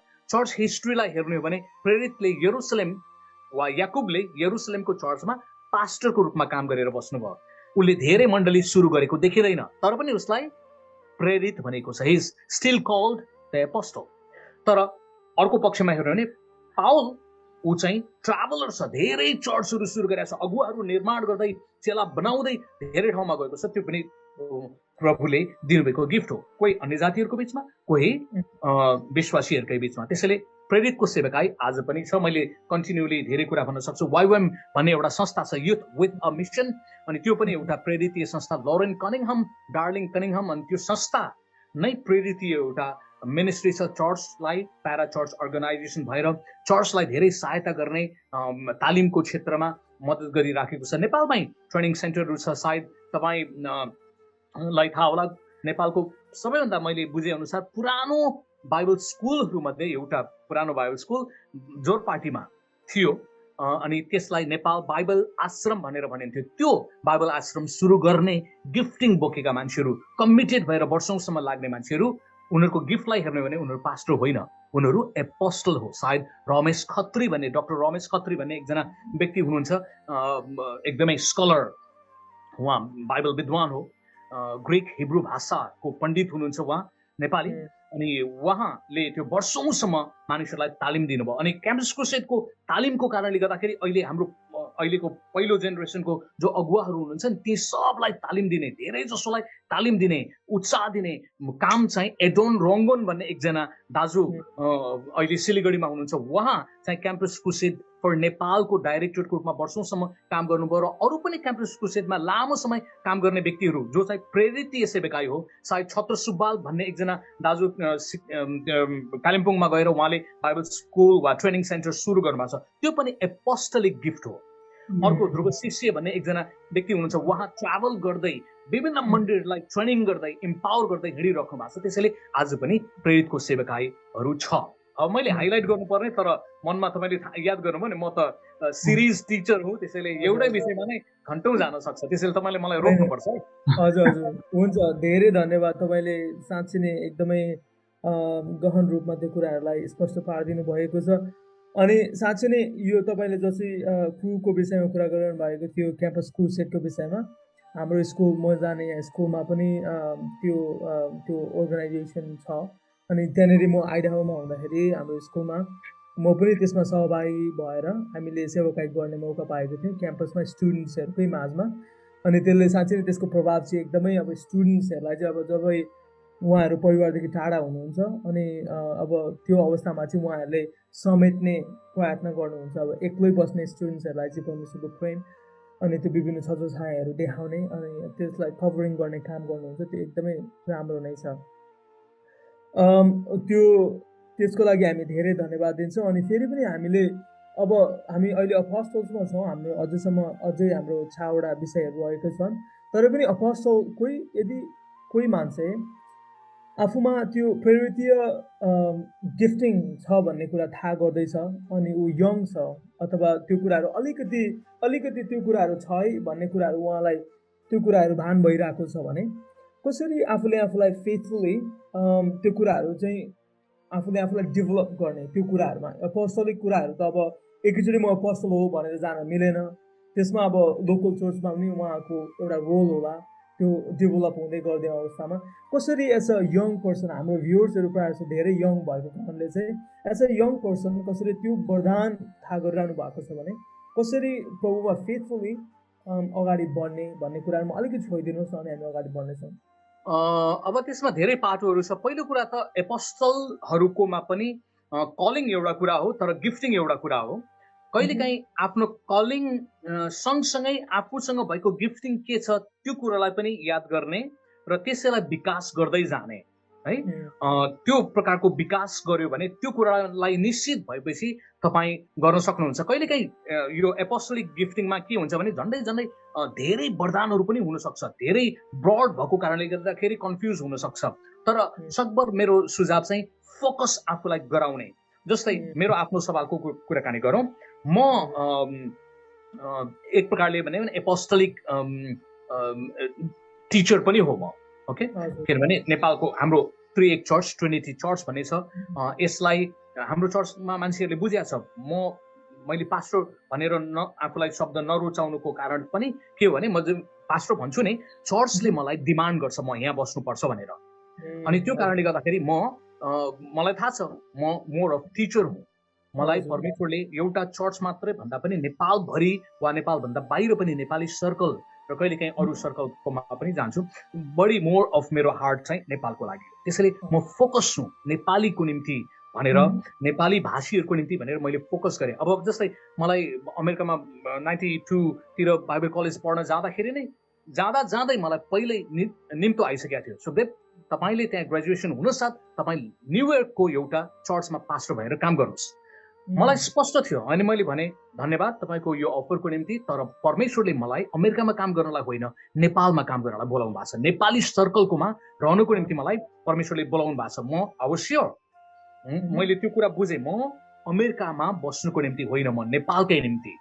अनि म नेपालमै फर्केर आएँ। अब नेपालमा फर्केर आउँदाखेरि काठमाडौँमा बसेँ। म काठमाडौँमा 4 वर्षको उमेरदेखि झन्डै 26-27 वर्षसम्म हुर्केको पठन पाठनहरू, प्रभुलाई चिन्ने कामहरू पनि त्यहीँ नै भयो, विवाहवारी पनि त्यहाँ भयो। तर मेरो आफ्नो गाउँ म जन्मेको ठाउँमा नै फर्केर आउने मेरोमा इच्छा थियो। प्रभुले दिइराख्नु भएको मेरो नेचुरल इच्छा पनि स्वास्थ्यको पक्षबाट पनि म एकदमै बिमारी भइराखेको थिएँ। त्यहाँको पोल्युसन विभिन्न कारणले गर्दाखेरि जब म फर्केर आएँ 100% मेरो साइनसाइटिस, हेडेक यो प्रब्लम 100% सिद्धियो। किनभने त्यहाँको पोल्युसनले गर्दाखेरि पनि म बिमारी थिएँ। वा प्रभुको योजना सायद त्यस्तै थियो। मेरो हेल्थमा चाहिँ त्यो पक्षमा प्रब्लम भएन। अनि मैले आफूलाई फोकस गरेँ। अनि काठमाडौँमा पनि हुँदाखेरि मेरो पास्टरले तिमी सुखदेव चितवन नजाऊ, यहाँ नै बस्छ, पास्टरको रूपमा काम गर, म चर्च छोडेर म पनि पढ्न जान्छु भनेर भन्नुभयो। एक प्रकारको परीक्षा हो मलाई। म परीक्षा आउँछ नि। अनि काठमाडौँमा बस्दाखेरि सहर हो, सबैले तपाईँलाई चिन्छ, सुविधा प्रशस्त छ, फिक्स भयङ्करै अपर्च्युनिटीको ठाउँ हो। तर मैले सोचेँ होइन, म लिने मान्छे भन्दा पनि म दिने मान्छे हो। त्यसले म गाउँमा जाँदाखेरि मैले धेरै कन्ट्रिब्युट गर्न सक्छु। यहाँ आउँदा मैले धेरै पाउँछु होला भने म जान्छु। परमेश्वरले मलाई गाउँको निम्ति बोलाउनु भएको छ र प्लस म पास्टर होइन, त्यसैले म टिचरको रूपमा नै त्यहाँ जान्छु भनेर म यता आएँ। गाह्रो थियो, तर मेरो पास्टरले पनि त्यो बुझ्नु भयो। खुसी त हुनुहुन्थेन, तर मेरोमा रोजाइ थियो, मैले कसलाई खुसी बनाउने, परमेश्वरलाई कि मेरो पास्टरलाई, परमेश्वरलाई कि मान्छेलाई, होइन त। अनि त्यो चुनौतीमा पनि हुनसक्छ। त्यसैले प्रभुले दिनुभएको कुरालाई निश्चित हुने। तर जवान अवस्थामा सकभर तपाईँ चाहिँ कसैको अधीनमा काम गरेको राम्रो, कुनै टिमको साथमा काम गरेको राम्रो। किनभने जब हामी एकल काटे भएर गर्छौँ त्यसले विकृति, विसङ्गति, हामीले गल्ती गर्दाखेरि वा राम्रो गर्दा उत्साह दिने र चेतावनी दिने दुवै मान्छेहरू चाहिन्छ। त्यसैले म चाहिँ एपोस्टल हुँ भनेर वा म चाहिँ अगमवक्ता हुँ भनेर त्यसै गफ गर्दै हिँड्नु पनि व्यवहारिक छैन। बरु ग्रुपमा मिलेर त्यस्तै सेम लाइक माइन्डेडहरूसँग सहकार्य गरेर, आजभोलि त अझै सजिलो के छ भने तपाईँको आसपासमा नजिकै भएन भने सोसियल मिडियाबाट पनि पब्लिक रिलेसन बिल्डअप गरेर अरूसँग सल्लाह लिने, मेन्टरिङका कुराहरूमा बढ्न सकिन्छ। अनि किताब पढ्नु पनि राम्रो कुरा हुनसक्छ। ग्रेट एपोस्टल्सहरूले के काम गर्नुभएको थियो भनेर पढ्ने। जस्तै साधु सुन्दर सिंह पनि एपोस्टल हो, इतिहासमा 100 वर्ष अगाडिकै कुरा। उहाँको लाइफलाई पढ्ने अनि उहाँको प्यासन के थियो। हडसन टेलर, विलियम केरीहरू, यी सब एपोस्टल्सहरू, कोही अफ्रिकाको निम्ति, कोही इन्डियाको निम्ति, कोही चाइनाको निम्ति, होइन। अनि त्यसैले उनीहरूको जीवनी पढेर म चाहिँ कुन चाहिँ फोकसमा गर्न चाहन्छु भन्ने हिसाबमा जाने। अब मेरो आफ्नो सवालमा मैले आवाज उठाउने व्यक्ति भनेर भन्दाखेरि चाहे म गीत बनाऊ, गीतमा पनि मैले केही टिचिङ लिएर आएको छु। जस्तै सानो उदाहरण भनौँ न, एउटा कोरस बनाएको छु, येशूलाई महिमा होस्, पितालाई प्रशंसा, आत्मालाई धन्यवाद होस्, हालेलुया। त्रिएक परमेश्वरको बारेमा कुरा ल्याएँ। धेरै पटक हामीले येशूको बारेमा मात्रै कुरा गर्छौँ, कसैले पिताको बारेमा मात्रै कुरा गर्छ, कसैले आत्माको बारेमा कुराकानी गर्छ। त्यसैले चाहे मेरो गीत पनि होस्, गीतमा पनि मेरो म्यासेज हुन्छ, टिचिङ हुन्छ। चाहे म रेडियोमा बोलौँ त्यहाँ टिचिङ छ, चाहे टेलिभिजनमा गरौँ त्यहाँ पनि टिचिङ आउँछ, वा चाहे म पत्रिका लेखौँ, तपाईँको 5-fold मिनिस्ट्रीको बारेमा मैले यहाँ 25 वर्ष अगाडिदेखि यो टिचिङ नेपाली सोसाइटीलाई गरिरहेको छु। प्रेम पत्र भनेर मेरो आफ्नो मुखपत्र भन्दा पनि हुन्छ। यसलाई मेरो पर्सनल हृदयमा परमेश्वरले दिनुभएको सन्देश 5-fold मिनिस्ट्री के हो भनेर यसमा मैले लेखेको छु, वा अरू पनि हुनसक्छ। त्यसैले आफ्नो प्यासनलाई विभिन्न तपाईँले एक्सप्रेस गर्न सकिन्छ प्रार्थना सहित र समूहमा नेटवर्क गर्दाखेरि राम्रो हुनसक्छ। अब एपोस्टोलिक मान्छेहरूले चर्च सुरु गर्न सक्छ, तर उसले चर्चमा आफूले पुरै जिम्मेवारी आफूले लिइराख्यो भने समस्या हुनसक्छ। त्यसैले उसले अर्को व्यक्तिलाई ह्यान्डओभर गर्ने, जिम्मेवारी गर्ने। हाम्रो चर्चको कुराकानी गर्ने हो भने हाम्रो चर्च 18 वर्ष भयो सुरु गरेको। हामी 5 जना लिडरसिप टिममा थियौँ, एकजनाले बिहा गरेर जानुभयो, त्यसपछि अहिले 4 जना छौँ। र घरेलु झुन्डको जिम्मा एउटा लिडरसिप टिमले अर्को एकजनाले गर्नुहुन्छ, अर्कोको जिम्मा अर्कोको छ, सबैको सेयरिङ छ। कतिपय चर्चमा चाहिँ बक्तिस्मा दिने काम, बक्तिस्माको ट्रेनिङ दिने काम एकजना पास्टरले मात्रै गरेको मैले थाहा पाएको छु। ठुलै चर्च भए पनि हाम्रो चर्चमा हामी ग्रुप मिलेर च्याप्टर गरेर पढाउँछौँ। 10-12 घण्टाको क्लासहरू हुन्छ, मिलेर गर्छौँ। बक्तिस्मा दिने बेला पनि सबैजना मिले इक्वली हामी लिडरसिप टिम मिलेर गर्छौँ। अनि मैले त्यो किन गर्न चाहे भन्दाखेरि नि पोप सिस्टमले जब होली रिचुअल्सहरूलाई आफ्नो हातमा लियो नि, त्यसबाट पनि आई एम द बस, म चाहिँ स्पेसल हुँ भन्ने कुरा देखाउने कुरा हो के। त्यो कन्ट्रोलिङ स्पिरिट देखाउने एउटा तरिका हो। त्यसैले मैले त्यो कुरा बुझेर होइन, यो रिचुअल्सलाई म मेरो हातमा लिन्न, यो चाहिँ परमेश्वरको जनहरूले मिलेर गर्ने हो भनेर हामीले टिम मिलेर गर्छौँ। प्रभु भोजको कुराहरूमा पनि, पवित्र विधिहरूमा। अब मैले भनेका कुराहरू असुरक्षित पास्टरलाई मन नपर्न सक्छ, किनभने नि झट्टै सुन्दाखेरि सुखदेव चाहिँ पास्टरको विरोधी हो भन्ने जस्तो सुन्छ। तर स्पष्ट पारौँ, म बिब्लिकल माइन्डसेट भन्दा विपरीत विचारको विरोधी चाहिँ हुँ। म कुनै व्यक्तिको विरुद्धमा है। राम्रा पास्टरहरू पनि हुनुहुन्छ, राम्रो मिनिस्ट्रीमा लागेका मान्छे पनि हुनुहुन्छ, तर इन्सिक्योरिटीले संसारमा उसले मात्रै बोल्ने काम तपाईँले प्राय देख्नुभयो भने जसले उसले मात्रै चर्चमा बोल्छ वा उसको नातेदारले मात्रै बोल्छ भने त्यो इन्सिक्योर लिडर पास्टर भनेर बुझे हुन्छ। क्लियर कट कुरा छ, उसलाई हामीले धेरै जानै पर्दैन। ओके, साँचो आत्मिकी अगुवाले त्यसलाई आफ्नो इज्जतको निम्ति, आफ्नो पैसा कमाउनुको निम्ति, नाम कमाउनुको निम्ति उसले आफ्नो झन्डा उचाल्ने काम गर्दैन। साँचो अगुवाले अरूलाई मौका दिने काम गर्छ, ऊ सिक्योर हुन्छ अरूलाई ह्यान्डओभर गर्ने कुरामा। तर इन्सिक्योर लिडरले पवित्र विधिहरूलाई हात लिएर होस् र अहिलेको अवस्थामा भन्यो भने सिधै पुलपिटलाई आफ्नो मात्र हातमा लिने, अरू कसैलाई दिँदैन भने यो कुरा थाहा पाए हुन्छ समथिङ इज रङ, उसको सोच्ने तरिकामा गडबड छ। अमेरिकामा पनि त्यस्तो व्यक्ति देखेको छौँ, उसले पुलपिट आफूले मात्र पेवा बनाएको छ। नेपालमा पनि छ त्यस्ता मान्छेहरू, संसारभरि त्यस्ता इन्सिक्योर पास्टरहरू छन्। अनि यो कुरा तिनीहरूले विरोध गर्छ है, यो शिक्षालाई चाहिँ। कस्तो मर्यो भन्ने चाहिँ तिनीहरू नै हो, अगमवक्ता मर्यो भन्ने तिनीहरू हो। किन? उसले त अगमवक्ताले त चुनौतीपूर्ण कुराकानी गर्छ नि, तेरोमा गल्ती छ भनेर भनिदिन्छ नि त। त्योले गर्दाखेरि चाहिँ अब अगमवक्ताहरू चाहिँ तितो बोल्ने, एकजना हार्ड ट्रुथ बोल्ने मान्छे पनि हो। अनि मान्छेले मन पराउँदैन जेनरली, तर हामीलाई तितो औषधि पनि चाहिन्छ होइन। गुलियो गुलियो मान्छेले त मोटो भुट्टे बनाउँछ, तर हामीलाई ब्यालेन्सको निम्ति त हामीलाई तितो कुराहरू पनि, तिते करेला चाहियो होइन। निमको औषधि परमेश्वरले प्रकृतिमा दिनुभएको छ, तितो भिटामिन्सहरू मिठो गुलियो होला, तर त्यो रोगलाई, बिमारलाई निको पार्ने त चिज त तितो नै हुन्छ नि त होइन। त्यो पनि हामीलाई चाहिन्छ। त्यसैले God is God of balance, God is God of variety भन्ने कुरा चाहिँ हामीले बुझ्नुपर्छ त्यो एङ्गलबाट पनि। र परमेश्वरले पास्टरलाई मात्रै वा एउटा व्यक्तिलाई मात्रै, अगमवक्ता मात्रै, कुनै ठाउँमा अगमवक्ता मात्रै बढी भइराखेका हुनसक्छ वा प्रेरित मात्रै अरू सबलाई डोमिनेट गर्छ भने द्याट इज अल्सो रङ। उनले न परमेश्वरलाई चिन्यो, न परमेश्वरको वचनलाई चिन्यो, न उसले अर्काको वरदानहरूलाई सम्मान गर्न सक्यो। त्यो इम्ब्यालेन्स, इन्सिक्योरिटी हो। त्यो नाकले खान मिल्छ, पानी पिउन मिल्छ, पिउँछ एकछिन त पिउँछ नाकले। हजुर, धेरै धन्यवाद। तर सधैँको निम्ति हेल्दी होइन।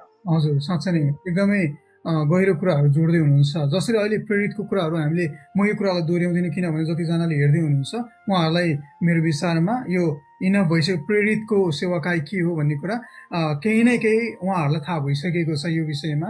र हामी पास्टर्सको कुराहरू यहाँ धेरै आइरहेको जस्तो तपाईँहरूलाई लाग्दैछ होला, तर अघि उहाँले भन्दै हुनुहुन्थ्यो त्यस्तो व्यक्तिलाई मात्र यो तितो हुनसक्छ जसलाई चाहिँ यो कुरा अपोज हुँदैन। यदि तपाईँ र म साँच्चै नै एउटा वाइड भिजन, एउटा परमेश्वरको त्यो ठुलो भिजनले, ठुलो माइन्डले हामी सोध्छौँ भने साँच्चै नै पछाडि बुनिरहेको स्टोरी चाहिँ हामीले त्यो कुरालाई पनि बुझ्न जरुरी छ जस्तो लाग्छ। किनभने हामी एउटै दृष्टिबाट दूरबीन लगाएर मात्रै अगाडि हेर्दै अगाडि बढ्छौँ भने कतिवटा समयमा त्यो गलत हुन पुग्छ। यो कुरा तपाईँले जोड्दै गर्दाखेरि मलाई साउलको कुरा पनि याद आइरहेको थियो। जसरी साउललाई परमेश्वर स्वयंले उहाँलाई नियुक्त गर्नुभएको थियो, परमेश्वर स्वयंले नै उसलाई गएर अभिषेक गर भनेर सामुएल अगमवक्तालाई भन्नुभएको थियो। तर पछि गएर एज अ रिजल्ट, सबै कुरा म जोड्दिनँ, तर एज अ रिजल्ट पछि निष्कर्ष के भयो त, एउटा उमा आएको एउटा अहमपना, एउटा घमण्डपना, म हो सबै कुरा मै गर्ने। त्यसमाथि अर्को कुरा थपियो, ए साउल के अरे दाउदले त अब लाखलाई यहाँनिर एउटा शब्द त्यहाँ चलाएको, त्यो कुराले उसलाई यति धेरै तितो आएको छ कि त्यो कुराले गर्दाखेरि उसमा एउटा आफूले आफ्नो वरदानलाई यदि उसले बुझेको थियो भने परमेश्वरले त्यो ठाउँबाट उसलाई निकाल्नु हुँदैन थियो होला। तर किनभने परमेश्वर स्वयंले नै त्यो कथा बुनिरहनु भएको थियो। त्यही भएर कतिवटा समय हामीले यहाँ सिकिरहेको छौँ प्रेरितको काम के हो, अगमवक्ताको काम के हो, त्यसलाई हामीले बुझ्न जरुरी छ कतिवटा समयमा। त्यही भएर हामीले आफूलाई साउल जस्तै एकदमै हठी बनाएर हाम्रो हृदयलाई चाहिँ एकदमै कडा बनाएर चाहिँ होइन। यदि तपाईँ पास्टर हुनुहुन्छ यो कार्यक्रम सुन्दै हुनुहुन्छ भने कृपया गरी तपाईँले यो कार्यक्रमलाई बिचमै नछोड्नु होला, पुरै कुरा सुन्नु होला। अनि त्यस पछाडिबाट मात्रै तपाईँले आफ्नो कमेन्ट, तपाईँले आफ्नो प्रतिक्रिया दिनु होला भन्ने म अनुरोध पनि गर्न चाहन्छु है। अब हामीले प्रेरितको बारेमा थोरै बढी अलिकति हामीले जानौँ। अब हामी लागौँ अगमवक्ताहरूको विषयमा। र अगमवक्ताको विषयमा बाइबलले के भन्छ र अगमवक्ताहरूको काम के हो र प्रभुले अगमवक्ताहरूलाई किन चुन्नुभयो, यो विषयमा पनि फेरि यो समय तपाईँलाई नै दिन चाहे। अगमवक्ताहरूको विषयमा हामी अगाडि बढौँ न। अगमवक्ताको शब्दको अर्थलाई यो चाहिँ अब फेरि ग्रिक भाषामा प्रोफेटस भन्ने शब्दबाट आएको हो, जसको अङ्ग्रेजीमा प्रोफेट भनेर भनिन्छ। उसको एक शब्दमा भन्यो भने उसलाई प्रवक्ता पनि भनिन्छ। प्रवक्ता, स्पोक्स पर्सन, परमेश्वरको कुरा उसले मानिसहरूलाई बोल्ने काम गर्छ। कहिलेकाहीँ वकिलसँग पनि तुलना गर्न मिल्छ, वकिल जस्तै, किनभने वकिलले कहिले पनि आफ्नो कुराकानी गर्दैन। वकिलले त्यो क्लाइन्टको कुरा जजलाई गएर सुनाइदिन्छ। अगमवक्तालाई वकिल पनि भन्न सक्छ, तर यो अर्थमा उसले आफ्नो कुरा कहिले पनि गर्दैन। साँचो वकिलले, अगमवक्ताले, उसले परमेश्वरको कुरो मानिसहरूलाई भनिदिन्छ। त्यसैले बाइबलमा विभिन्न शब्दहरू प्रयोग गरिएको छ। एउटा पुरानो शब्दमा भन्यो भने नबी भन्ने शब्द प्रयोग गरिएको छ। नबी, NABI, नाबी वा नबी। मुस्लिम समाजमा नबी भनेर भन्दा अगमवक्ता भन्ने शब्द चलाइन्छ। मूसालाई जो चाहिँ बढी बोल्नेसँग सम्बन्धित छ नि, बोल्ने, स्पिकर, टिचिङ, प्रफिट टिचिङ होला वा बोल्ने, सिकाउने, त्यो कुरालाई नबी, मूसा नबी हो। किनभने उसले 10 आज्ञा दियो, परमेश्वरको व्यवस्थाहरू उसले सुनेर मानिसहरूलाई दिने काम गर्यो। स्पिकर, राजासँग बोलेको छ, 70 अगुवाहरूसँग बोलेको छ, इजरायलीहरूसँग बोलेको छ। म्यासेन्जर, परमेश्वरको म्यासेज दिने काम उसले गरेको छ पुरानो नियममा। त्यस्तै गरिकन अर्को प्रकारको नबीहरू वा नबी बोल्ने व्यक्ति हो भने अर्को चाहिँ दर्शी लाई पनि हामी देख्छौँ। दर्शी भन्ने शब्द पनि चलाइएको छ। दर्शी चाहिँ मोर अफ त्यो दर्शन देख्ने, भिजनरी टाइपको। उसलाई परमेश्वरले दर्शनद्वारा बोल्नुहुन्छ, दर्शनद्वारा रहस्यमय कुराहरू प्रकट गर्नुहुन्छ। जस्तै यसैया 6 अध्यायमा तपाईँले हेर्नु भने यसैयाले भन्छन्, मैले परम प्रभुलाई अग्लो पर्वतमा देखेँ। भिजन देख्छ। दानियल दर्शनधारी देख्ने मान्छे हो। तपाईँले नयाँ नियममा आएर हेर्नु भने यहुन्ना, प्रकाशको पुस्तक लेख्ने यहुन्ना पनि उसले दर्शन देखेको छ। त्यो दर्शन नै उसले लेख्यो, दर्शी टाइपको। उसले भूतकाल, वर्तमान र भविष्य देख्न सक्छ यो दर्शीहरूले वा अगमवक्ताहरूले। अनि सायद कोही व्यक्ति बोल्नमा राम्रो होलान्, कोही मान्छे लेख्नमा राम्रो होलान्, वा बिस्तारै सेयरिङ गर्नलाई राम्रो होला। जस्तै पावललाई हामी मोर अफ स्पिकरको रूपमा हामी देख्छौँ, स्पोक्स पर्सन, अगाडि फ्रन्ट लाइनमा जाने। तर तपाईँले यहुन्ना, प्रभु येशूको चेला यहुन्नालाई हेर्नु भने ऊ फ्रन्ट लाइनमा जाने व्यक्ति त्यतिको देखिँदैन। ऊ चाहिँ चुप लाएर बस्ने, शान्त स्वभावको, लेख्ने कुरामा रुचि राख्थ्यो। पत्रुस ड्याम्मै बोलिहाल्ने एउटा अगमवक्ताको रूपमा पनि उसलाई हामी देख्छौँ। त्यसैले सबैको नेचर फरक फरक हुन सक्छ, त्यो एउटा छ। र अर्को एउटा शब्द पनि बाइबलमा पुरानो नियममा चलाइएको चाहिँ एउटा सियर्स हो। सियर्स, दर्शीहरू, एउटा नबी हो, अनि एउटा होजिए भन्ने एउटा शब्द पनि चलाइएको छ। र तिनीहरूले पनि परमेश्वरको कुराहरूलाई संसारमा लिएर आउँछ। अब एक शब्दमा भन्यो भने अगमवक्ता भनेको को हो भन्दाखेरि परमेश्वरको मन र हृदयमा भएको सन्देशलाई संसारमा भन्ने व्यक्ति अगमवक्ता हो। अर्थात् अर्को तपाईँले फेरि भनौँ, परमेश्वरको मन र हृदयमा भएको सन्देश, खबर अभिषिक्त रूपमा संसारलाई भन्ने मान्छे अगमवक्ता हो। सायद त्यति परिभाषामा ठिकै छ होला। अब बाइबलभरि अगमवक्ताहरूको बारेमा नयाँ नियममा पनि छ, पुरानो नियममा मात्रै होइन, नयाँ नियममा पनि हामी देख्छौँ। मलाई लाग्छ हामीले यसरी सबै एकैचोटि गर्ने कोसिस गर्नुभन्दा नि दिपमा गर्दाखेरि राम्रो हुन सक्थ्यो भन्ने मलाई लाग्छ। तर अर्को एउटा महत्त्वपूर्ण काम चाहिँ प्रेरित 13 अध्यायको 1देखि 3 पदमा एन्टियोकियाका अगमवक्ताहरूले सेवकहरू नियुक्त गर्यो, अगुवाहरू नियुक्त गर्यो, एल्डरहरू नियुक्त गर्यो। अगुवाहरूले कहिलेकाहीँ अगमवक्ताहरूको काम चाहिँ नियुक्त गर्ने, अभिषेक गर्ने एउटा र नियुक्त गर्ने। कामहरू अगुवाहरूलाई काम गर्न सक्छ। अब त्यस्तै गरिकन प्रेरित 15 अध्यायको 32 पदले भन्छ, यहुदा र सिलास आफै पनि अगमवक्ता भएका हुनाले तिनीहरूले मण्डलीलाई खुब अर्थी दिए। कहिलेकाहीँ कडा अर्थी दिने व्यक्तिहरूको सेवा, त्यो अर्थी दिने, वचनबाट अर्थी दिने, सिकाउने कुरा पनि हुन सक्छ। त्यो शिक्षाबाट अर्थी दिने एक्जोर्टेसनका कुराहरू यहुदा र सिलास अगमवक्ता थियो भनेको छ। तिनीहरूलाई प्रेरित भन्ने शब्द प्रयोग गरिएको छैन, तिनीहरू अगमवक्ता थिए। त्यस्तै गरिकन एफिसी 2 अध्यायको 20 पद, मण्डलीको जगको रूपमा परमेश्वरले प्रेरितहरू र अगमवक्ताहरूलाई चलाउनु भयो भनेको छ। परमेश्वरले प्रेरित र अगमवक्तामा मण्डली स्थापित गर्नुभयो। त्यसैले फाउन्डर्सहरू, यो त फाउन्डेसनल कुरो रहेछ नि त। त्यसैले जग बलियो बनाउने, सुरुवात गर्ने व्यक्तिहरू, प्रेरितले पनि सुरु गर्छ, अगमबाडिक तपाईँले ऊ गएर सुरु गर्ने फाउन्डिङ पिरियड, एउटा अरू कसैले सुरु नगरेको पाइनियरिङ स्पिरिट पनि भन्छ नि, पाइनियरिङ परमेश्वरको राज्यको वृद्धि र विकासको निम्ति पाइनियरिङ गर्नलाई प्रभुले तिनीहरूलाई अगुवाई गर्न सक्नुहुन्छ। त्यसैले त्यो अगमवक्ताको सेवकाई हुन सक्छ। अझै अलिकति राम्रो तपाईँले हेर्नु भने यिर्मया 1 अध्यायको 10 पदलाई हेर्ने हो भने चाहिँ अलिकति अगमवक्ताको यो चाहिँ हेभी ड्युटी सुधारवादी काम देखिन्छ। त्यहाँ लेखिएको कुरा चाहिँ उसले उखेल्ने, भत्काउने, मर्मत गर्ने, रोप्ने काम त्यो चाहिँ हामी देख्छौँ। त्यसैले उखेल्ने, विकृति विसङ्गतिहरू उखेल्ने, घाँस उखेल्ने, ढुङ्गा उखेल्ने भने होइन। विकृति विसङ्गतिहरू हाम्रो मनमा हुन सक्छ, चर्चमा कल्चरको रूपमा स्ट्याब्लिस हुन सक्छ। जस्तै क्याथोलिक चर्चमा माता मरियमको मूर्ति पूजा भित्र प्रवेश गर्यो, धूप बाल्ने चलन, क्रुसको पूजा गर्ने चलन अहिले पनि तपाईँले आजभोलि कतिपय चर्चहरूमा क्रुसको पूजा गर्ने चलन आउँदैछ। विकृति हो, विसङ्गति, धूप बाल्ने चलनहरू आउँदैछ। संस्कृतिको नाममा राम्रै तपाईँले आजभोलि टावरको नाममा क्रुस, विशाल क्रुसहरू बनाउने अनि त्यहीँ गएर मात्रै प्रार्थना गर्ने चलन आउँदैछ नि। लङ टर्ममा त्यसले मूर्ति पूजातिर लैजान सक्छ। हाम्रो भावनालाई मद्दत गर्छ क्रुसले, तर लङ टर्ममा त्यसले मूर्ति पूजामा, अर्को पुस्ताले त्यसलाई मूर्ति, अब डाँडामा नगएसम्म त प्रार्थनै नहुने, घरमा बसेर त हुँदैन, चर्चमा बसेर त हुँदैन, डाँडामै त्यही क्रुसैको फेदीमा जानुपर्ने भन्ने कन्सेप्ट आउँछ नि, समथिङ रङ हुन सक्छ। त्यसैले मूर्ति पूजा नगर भनेर बाइबल भनेको छ नि, अनि प्रति मूर्ति नबनाऊ भन्ने हो।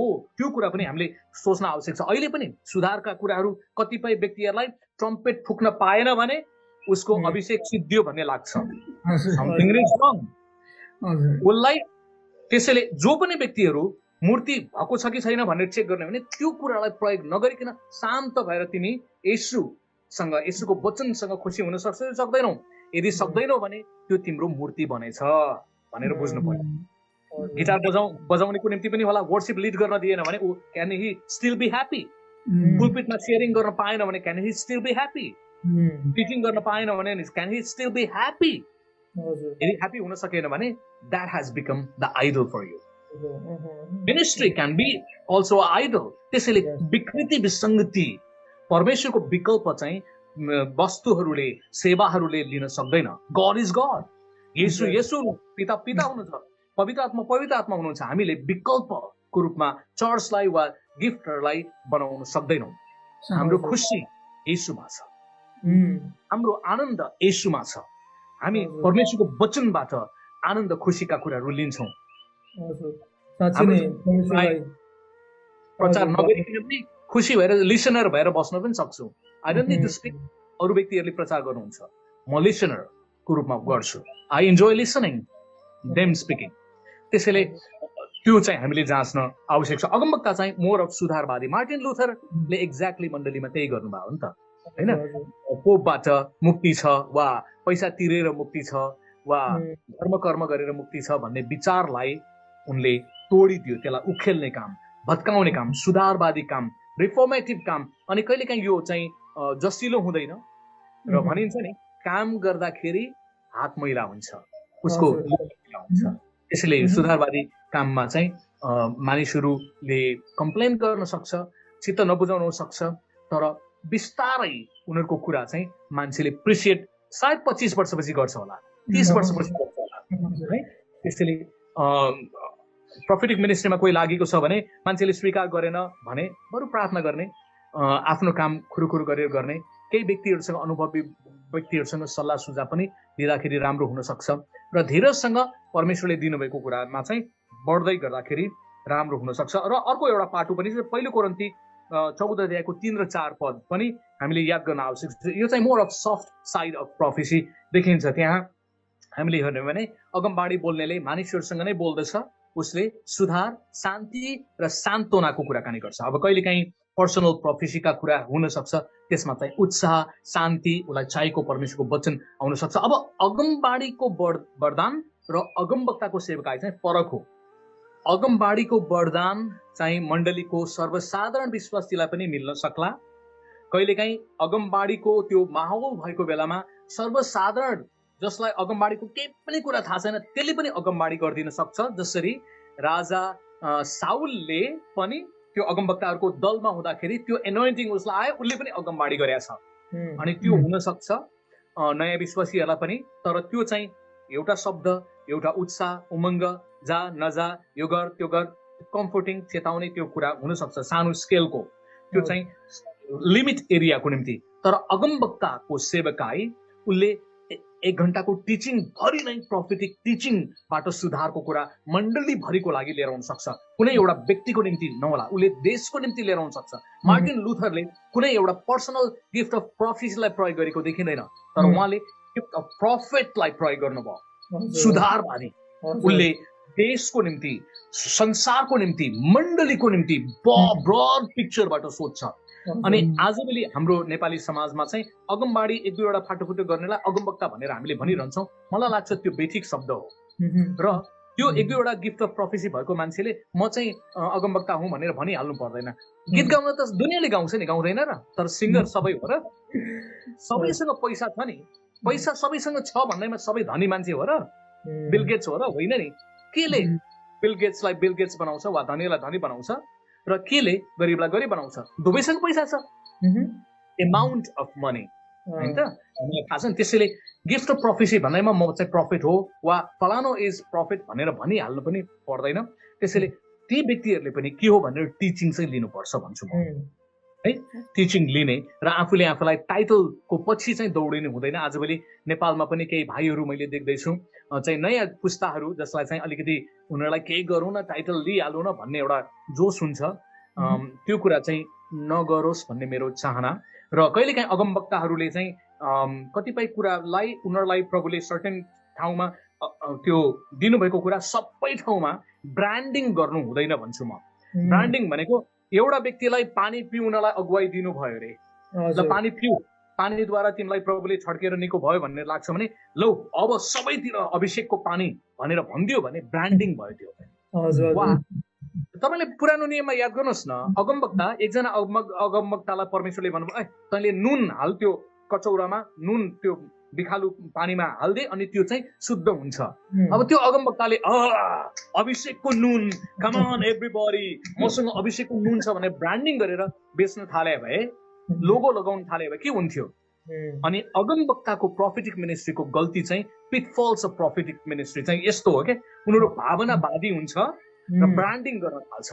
ब्रान्डिङ गर्न थाल्यो भने त्यो चाहिँ दुष्टले काम गर्ने मौका पाउँछ। नेपालमा नीलो साडी चाहिँ अभिषेकको साडी हो भनेर भन्ने मान्छेहरू छन्, कोही चाहिँ सेतो चाहिँ अभिषेकको साडी हो भन्ने ग्रुप पनि छ चर्चमा।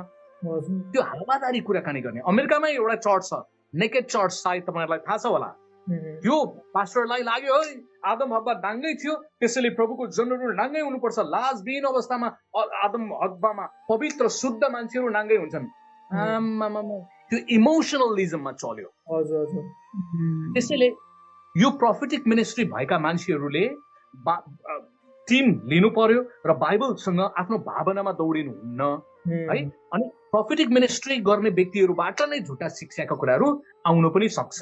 कोरियामा एकजना व्यक्ति, उसले एकदमै राम्रो नाम चलेको ठुलो चर्चको पास्टर, अनि उसले चाहिँ यो नयाँ यरुसलेम र पुरानो यरुसलेमको अर्थ उसले लगाउन थाल्यो। बाइबलमा यरुसलेम दुईटा छ, नयाँ यरुसलेम र पुरानो। र उसले पछि के भन्न थाल्यो भने, उसले त्यसलाई स्पिरिचुअलाइज गरेर के भनिदिन थाल्यो भने, मेरो बुढी जसलाई मैले 25 वर्षदेखि बिहा गरेको छ यो चाहिँ पुरानो यरुसलेम हो। अब प्रभुले पुरानो यरुसलेमलाई फाल भनेको छ र नयाँ यरुसलेम दिन्छु भनेको छ भने चाहिँ चर्चको 25 वर्ष कान्छी क्युट स्वीट लुकिङ हेर्दाखेरि मासुम देखिने माया लाग्दो व्यक्तिलाई बिहा गर्ने नयाँ यरुसलेम भनेर बिहा गरेर उसले राखिदियो। चर्च यति भेडो भयो उसले पास्टरलाई देउता भन्दा बढी मान्यो र यो बुढाको कुरा ख्याप्पाको कुरा मैले तामाङ भाषा सापटी लिए यो ख्याप्पा दिमाग खुस्केको ख्याप्पाको कुरा सुन्यो र यो बुढाले पनि आफ्नो पुरानो स्वास्नीलाई फालिदियो, डिभोर्स गर्यो र नयाँ तरुणी स्वास्नीलाई ल्यायो। उसले के भन्छ, मलाई प्रभु बोल्नु भयो, मेरो प्रोफेटिक कलिङ हो। सुरुमा त राम्रै थियो तर इमोसनलिजमले उसको जीवनमा काम गर्यो र उसले गल्ती गर्यो। अनि झुटा शिक्षाहरू अहिले कोरियाबाट धेरै आइराखेको छ। राम्रा कुराहरू पनि आएको छ तर खराब कुराहरू पनि आएको छ। त्यसैले हामीले अगमबाडीको जाँच गर भनेको छ क्या, वक्ताहरूको जाँच गर्नुपर्छ। यो कुरा बिब्लिकल छ कि छैन। आत्मिकी साउन्डिङ एउटा कुरा हो। जवान पुस्ताहरू चाहिँ आत्मिकी साउन्डिङ हल्ला गरेर बोल्ने मान्छेहरू चाहिँ स्पिरिचुअल छ भन्छन् र उसले लजिकल माइन्ड ल्याएर कुराकानी गर्दाखेरि यो चाहिँ इन्टेलेक्चुअल छ, स्पिरिचुअल छैन। हाम्रो प्रश्न is it logical, is it spiritual भन्ने होइन, इज इट बिब्लिकल, के यो कुरा बाइबलीय छ कि छैन। डज इट साउन्ड स्पिरिचुअल, होइन, don't worry about that. Is it biblical, Bible मुताबिक छ कि छैन। कतिपय स्पिरिचुअल साउन्डिङ कुराहरू बिब्लिकल नहुन सक्छ। लजिकल साउन्डिङ कुराहरू झट्टै हामीलाई स्पिरिचुअल नलाग्ला तर तिनीहरू बिब्लिकल हुन सक्छ। त्यसैले यो टप लेभलबाट हामीले सोच्नुपर्छ। हाम्रो कुरा चाहिँ प्राय जसो नयाँ पुस्ताहरूले चाहिँ स्पिरिचुअल साउन्डिङको कुरा तर्फ, भावनाको कुरा तर्फ दौडिन्छ नि। Does it sound biblical, is it biblical भन्ने कुरा चाहिँ अगमवक्ताहरूले याद गर्छ र यो गिफ्ट भएको मान्छेहरूले चाहिँ डिसर्निङ अफ द स्पिरिटलाई पनि प्रयोग गर्छ। के चाहिँ भूतबाट हो, के चाहिँ परमेश्वरबाट हो, के चाहिँ स्वर्गदूतको उपस्थिति, के चाहिँ मान्छेको मनगढन्ती कुरा हो, त्यो कुरालाई पनि मान्छेले बुझ्न जान्न सक्छ। त्यसैले अगमवक्तालाई अर्को तपाईँले भन्यो भने आँखासँग तुलना गर्न मिल्छ। उसले भूत, वर्तमान र भविष्य देख्छ र त्यति मात्र होइन, जे कुरा बाहिर त ब्युटिफुल बडी देखिएला तर भित्रपट्टि उसको अग्लीनेसलाई देख्न सक्छ। प्रेरित 5 अध्यायमा पावलले त्यो हननिया र सफीराको अग्लीनेसलाई देखेको छ। बाहिर त उनीहरू hallelujah, praise the lord, praise the lord, pastor बाबु यो भेटी ल्याएको छु, हाम्रो सम्पत्ति बेचेर ल्याएको, हालेलुया, प्रेज द लर्ड, बल्ल बल्ल यो मूल्य पाए। लुक्स गुड फ्रम आउटसाइड तर भित्रपट्टि उनीहरूको हृदय क्रुकेड थियो। आधी पैसा राख्यो र आधी पैसा मात्र दिँदैछ र हामीले यति नै पाएको, यतिमै बेचेको हो। पाउल प्रोफेटिक के अरे यो पत्रुससँग प्रोफेटिक गिफ्ट थियो, डिसर्निङ अफ द स्पिरिट थियो। उसले देख्यो अगमवक्ताहरूसँग कहिलेकाहीँ डिसर्निङ अफ द स्पिरिटका कुरा हुन्छ, उसले कन्फ्रन्ट गरिदियो। त्यसैले कन्फ्रन्ट गर्ने मिनिस्ट्री कसैले गर्छ, बाबु नानी तिम्रो बेठिक भयो है, अलि होसियार गर है भनेर भन्छ भने हामीले अगमवक्ताको कुरा सुन्नुपर्छ। पावलले भनेको छ नि, अगमवाणीलाई तुच्छ नठान। मलाई कहिलेकाहीँ लाग्छ म स्वर्गमा गएपछि तपाईँ हामी मिलेर पावलसँग अन्तर्वार्ता लिउँला, ए पावल दाइ तपाईँले यो कुरा किन भन्नुभयो भनेर हामीले लिङ्क गर्ने भयो भने तपाईँलाई पनि अगमवाणी गरेका थियो दुईचोटि मान्छेहरूले।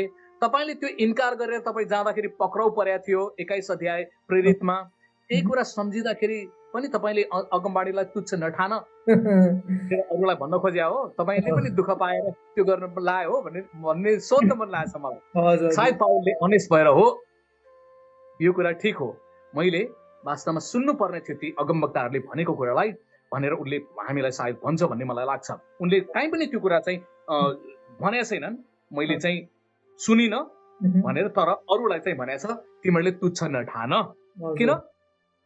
अगमवाणी परमेश्वरले आज पनि सपनाद्वारा, दर्शनद्वारा वा विभिन्न रीतिले परमेश्वरको वचन बोल्नुहुन्छ। त्यसैले अगमवक्ताहरू हामीलाई चाहिन्छ। विशेष गरी सुधारवादी यस्तोको कारणले जागृतिका कुराहरू आउन सक्छ मण्डलीमा, हैन, रिफर्मेसन जागृति सभाहरू यस्ता व्यक्तिहरूले सेवाकाई गर्न सक्छ। कोही व्यक्तिहरूले पर्सनल प्रोफेसी देला, कोही व्यक्तिहरूले ग्रुपलाई एक्जोटेसन thus says the Lord, प्रभुको विल यो भनेर टिचिङबाट सेमिनारमा हप्ताभरिको सेमिनारमा पनि उसको प्रोफेटिक टिचिङ आउन सक्छ।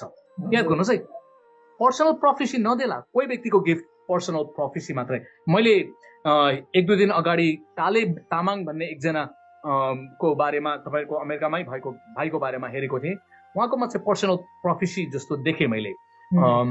व्यक्तिहरूलाई त्यो दिने ठिक छ, प्रभुले कसैलाई पर्सनलको निम्ति दिनुहुन्छ, कसैलाई कोअपरेट ग्रुपको निम्ति दिन सक्नुहुन्छ। म चाहिँ मोर अफ यो एउटा प्रोफेटिक टिचिङ गर्ने ग्रुपको निम्ति, पर्सनल व्यक्ति भन्दा कहिलेकाहीँ परमेश्वरले पर्सनको निम्ति पनि दिनुहुन्छ, तर मोर अफ म चाहिँ बिग पिक्चर सम्झिने भएर I got message for body of Christ है। अगमवक्ताको सेवा आज पनि छ। ठिकै छ, तपाईँलाई धेरै धन्यवाद। यो विशेष टपिकलाई पनि एकदमै गहन रूपमा सेयर गरिदिनु भयो। यहाँ अलिकति क्लियरिफाइङ क्वेसन तपाईँलाई सोध्न मन लाग्यो। हो त हामीले यस प्रफिट्स अगमवक्ताहरूलाई, अगमबाडीहरू हामीले रेस्पेक्ट गर्नुपर्छ, विभिन्न कुराहरू आफ्नो ठाउँमा छ। तर पनि अघि तपाईँले पनि भन्दै हुनुहुन्थ्यो हामीले केयरफुल पनि हुनु पर्यो कि प्राय मान्छेले विभिन्न कुराहरू अगमबाडी गरे भन्दैमा सबै कुरा टल्किने कुरा सुन्नुहुँदैन भने चाहिँ यो सबै वक्ताहरूले अगमबाडी गरे भन्दैमा त्यो प्रभुबाटै हो भन्ने पनि होइन। त्यसैले हामीले प्रभुको वचनबाट हामीले डिस्टर्न गर्नुपर्छ भन्ने कुरा पनि तपाईँले भन्दै हुनुहुन्थ्यो नि त। त्यो पनि पार्ट अफ द प्रफिटले चाहिँ त्यो कुराहरू डिस्टर्न गर्ने, परमेश्वरको बाटो हो कि होइन, परमेश्वरको हृदयलाई त्यहाँ झल्काउँछ कि झल्काउँदैन भन्ने कुरा पनि प्रफिटकै त्यो काम पर्छ होइन त। अवश्य पनि आफैले पनि प्रफिट आफैले पनि आफूलाई मेक स्योर गर्नु पर्यो र अरूहरूले पनि उसलाई चेक गर्न सक्नुपर्छ। दुवै प्रकारले एकछिन पहिलो सामुएल 16 अध्यायको कुरालाई याद गरौँ। परमेश्वरले अगमवक्ता सामुएललाई इसाईको घरमा तेरो परिवारको सदस्यबाट म एउटा राजा बनाउँछु भनेर पठाउनु भएको। पहिला क्लियर थिएन, स्पेसिफिक थिएन। परमेश्वरले त्यो घरमा जा, त्यो घरमा एउटा छोरा छ भनेर भन्नुभएको। कहिलेकाहीँ अगमबाडी जेनरल पनि हुन सक्छ, स्पेसिफिक नहुनला। तर टाइम बढ्दै जाँदाखेरि स्पेसिफिक हुन सक्छ, अगमवक्ताले बुझ्नुपर्छ। अनि त्यसपछि उसले बच्चाहरू हेरेपछि जो अग्लो छ, सुन्दर छ, त्यो देखेपछि ऊ टेम्पटेसनमा परिहाल्यो। एलिआब, he is big, macho man, यो चाहिँ राम्रो छ, म यसलाई नियुक्त गर्नेछु। त्यही बेलामा 7 पदमा परमेश्वरले टेक्निकल्ली डिप्लोमेटिकली भन्नुभएको हो, हेर बाबु सामुएल, मानिसले रूप हेरेर विचार गर्छ, तर परमेश्वरले भित्री हृदय हेर्नुहुन्छ। अर्थात् परमेश्वरले अगमवक्तालाई पनि भन्दै हुनुहुन्छ, अगमवक्ताको पनि गल्ती सोचाइ रहेछ नि त। उसले बलियो छ, खाइलाग्दो छ, राम्रो छ, यही नै होला। उसले सोच्दै थियो नेचरल माइन्ड, किनभने परमेश्वरले पठाउनु ऊ पनि क्लियर थिएन नि। उसले त्यही बेलामा सोच्दाखेरि परमेश्वरले टेक्निकल्ली मान्छेले रूप हेरेर विचार गर्छ, तर परमेश्वरले हृदय हेर्नुहुन्छ। अर्थात् बाबु तैँले जो सोच्दैछस् नि, this is not the right person, अर्कै व्यक्ति छ। परमेश्वरले बोल्नु भएपछि उसले फेरि इसाईलाई भने, इसाई परमेश्वरले यिनीहरू कसैलाई पनि चुन्नु भएको छ, अर्को बच्चा को? अनि इसाईले टाउको गनाउँदै, एउटा गोबर गणेश छ, एउटा गोफले, एउटा बुच्चे छ, गोठालो छ, त्यो आलु पाडे त्यो कामै नलाग्ने, त्यो पनि त्यो बुच्चे। उसले आफ्नै छोरालाई गुड फर नथिङ सोचिरहेको थियो नि त। तर अगमवक्तालाई लाग्यो संवाद गरे, जाऊ लिएर आउँदै परमेश्वरले उसलाई प्रकट गर्नुभयो, दिस इज द पर्सन, र अभिषेक गर्यो। त्यसैले अगमवक्ताहरू एकदमै निश्चित हुनुपर्छ, भावनामा गर्ने होइन। आँखाले जे देख्छ, कहिलेकाहीँ अमेरिकामा सँगै बसेका साथीहरू हुन्छ अनि तिमीहरू दुईजना कपल भनेर अगमबाडी गरेर आउँछ, रङ। आजभोलि मलाई चाहिँ व्यक्तिगत तौरले तिम्रो कारको नम्बर यो, उसको यो घरको नम्बर यो कर, दुनियाँ भन्छ। मलाई अलिकति त्यो चाहिँ कता डाइजेस्ट गर्न गाह्रो पर्छ। पर्सनल्ली तिम्रो गोजीमा यति पैसा छ भनेर भन्ने थियो, सो वाट? त्यसले ठुलो बिग पिक्चरमा के एडिफिकेसन गर्छ?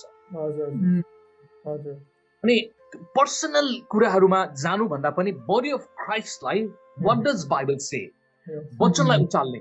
अनि कोही अगमवक्ताहरूको गल्ती मैले देखेको छु, प्राय जसो अगमवक्ताहरूले गर्ने गल्ती, उनीहरूले एउटा पनि बाइबलको पद प्रयोग गर्दैन र मनमा जे आउँछ म आज तयारी छैन भनेर अचुवाको भारमा गर्छ। मैले चाहिँ के भन्न चाहन्छु भने वचनलाई पक्र।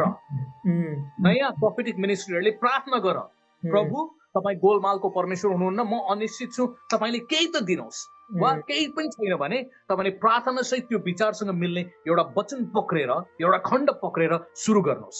तपाईँको आफ्नो गफ कुराहरूबाट भन्दा पनि stand in the word of God भन्छु म। वचन पक्रिनुहोस्। हालसालै मैले एकजना अगमवक्ताको कुरा 2 जना जुमबाट हेरेँ, 1.5 घण्टा कुराकानी गर्नुभयो, परमेश्वरको वचनै थिएन त्यहाँ। त्यसैले पनि अगमवक्ताहरूको विरोध यो नन पेन्टेकोस्टल सर्कलबाट आइरहेछ, तिमीहरू वचनै लिएर आउँदैनौ, हावादारी दिमागमा जे आउँछ त्यो बोल्छौ। त्यसैले back up with the word of God. त्यो उत्साह परमेश्वरको वचन तपाईँलाई जान्छ। अब आजको हाम्रो यो कुराकानीमा मैले धेरै वचन पदहरू ल्याउन सकेका छैन। तपाईँले डिटेल चाहनुहुन्छ भने सायद हामी अर्को पटक जुम इन गरेर जान सकौँला। अहिले हाइलाइट जुम आउटबाट मात्र हामीले हेरिरहेछौँ। त्यसैले अझै स्पेसिफिकली चाहनु भने मेरो युट्युबभरि नै मैले महिमा टिभीबाट होला, अनि विभिन्न टिभीबाट, क्रिस्चियन आवाज होला, गुड न्युज एफएम, हाम्रो गुड न्युज टिभी, विभिन्न कुराहरूमा मैले सिरिज यो टिचिङ गरिरहेको छु। अब तपाईँहरूको यो त्यहाँ सिरिजमा जानु पर्यो भन्ने लाग्छ भने त्यो गर्न सकिन्छ। आज हामीले झन्डै झन्डै सबै चिजलाई के भन्छ नाइज गर्दैछौँ, बिग पिक्चरलाई मात्रै हेरिरहेछौँ। त्यसैले सुधार गर्न आवश्यक छ। त्यसैले कहिलेकाहीँ हाम्रो आफ्नो गल्तीले गर्दाखेरि पनि प्रोफेटिक मिनिस्ट्रीको चाहिँ मिसयुज भएको छ, मान्छेले मन नपराएको अवस्था छ। बुद्धि लिने र अनुभवी व्यक्तिहरूबाट सिकेर बढ्नु राम्रो हुन सक्छ। अब हिलिङ मिनिस्टर्सहरूको हुन सक्छ प्रोफेटिक हिलिङ, तर मेरो उत्साह हालसालै मैले 1 घण्टाको निम्ति प्रार्थना गरेको देखेँ, तर वचनै देखिन क्या, एउटा पनि वचन ल्याएन। अनि मेरो उत्साह हिलिङ सम्बन्धी गस्पलको पुस्तकमा प्रशस्त हिलिङ गरेको कुराकानी छ। स्टार्ट विथ द्याट वान है, प्रभुले निको पार्नुहुन्छ, प्रभुले छुटकारा दिनुहुन्छ, प्यासेज त पढ अनि त्यसलाई एलाबोरेट गर न। हामी बाइबल त्यो मनमा यो आछ त्यो आछ भनेर भावनावादमा हामी जानु हुँदैन। नत्र यदि यस्तै प्रकारले हामीले ब्यालेन्स गर्न जानेनौँ भने भोलि पर्सि सबले चर्चलाई छोडेर अगमवक्ताको पछि लाग्न सक्छ, र अगमवक्ताले चर्च सुरु गर्यो भने त्यसको चर्च राम्रो हुँदैन। किन? सधैँ नै अगमवक्ताले त्यो मात्रै गरेर त हुँदैन, तिनीहरू त दुध र लिटो खुवाउने बामपुड्के विश्वासीहरू हुन सक्छन्। त्यसैले त्यो मिठो मिठो मात्र कुराकानी गरिदिने भयो भने कुरा बिग्रिन सक्छ। त्यसैले हामीलाई ब्यालेन्स हुनुको निम्ति हामीलाई धेरै किसिमका मान्छेहरू चाहिन्छ, टिम।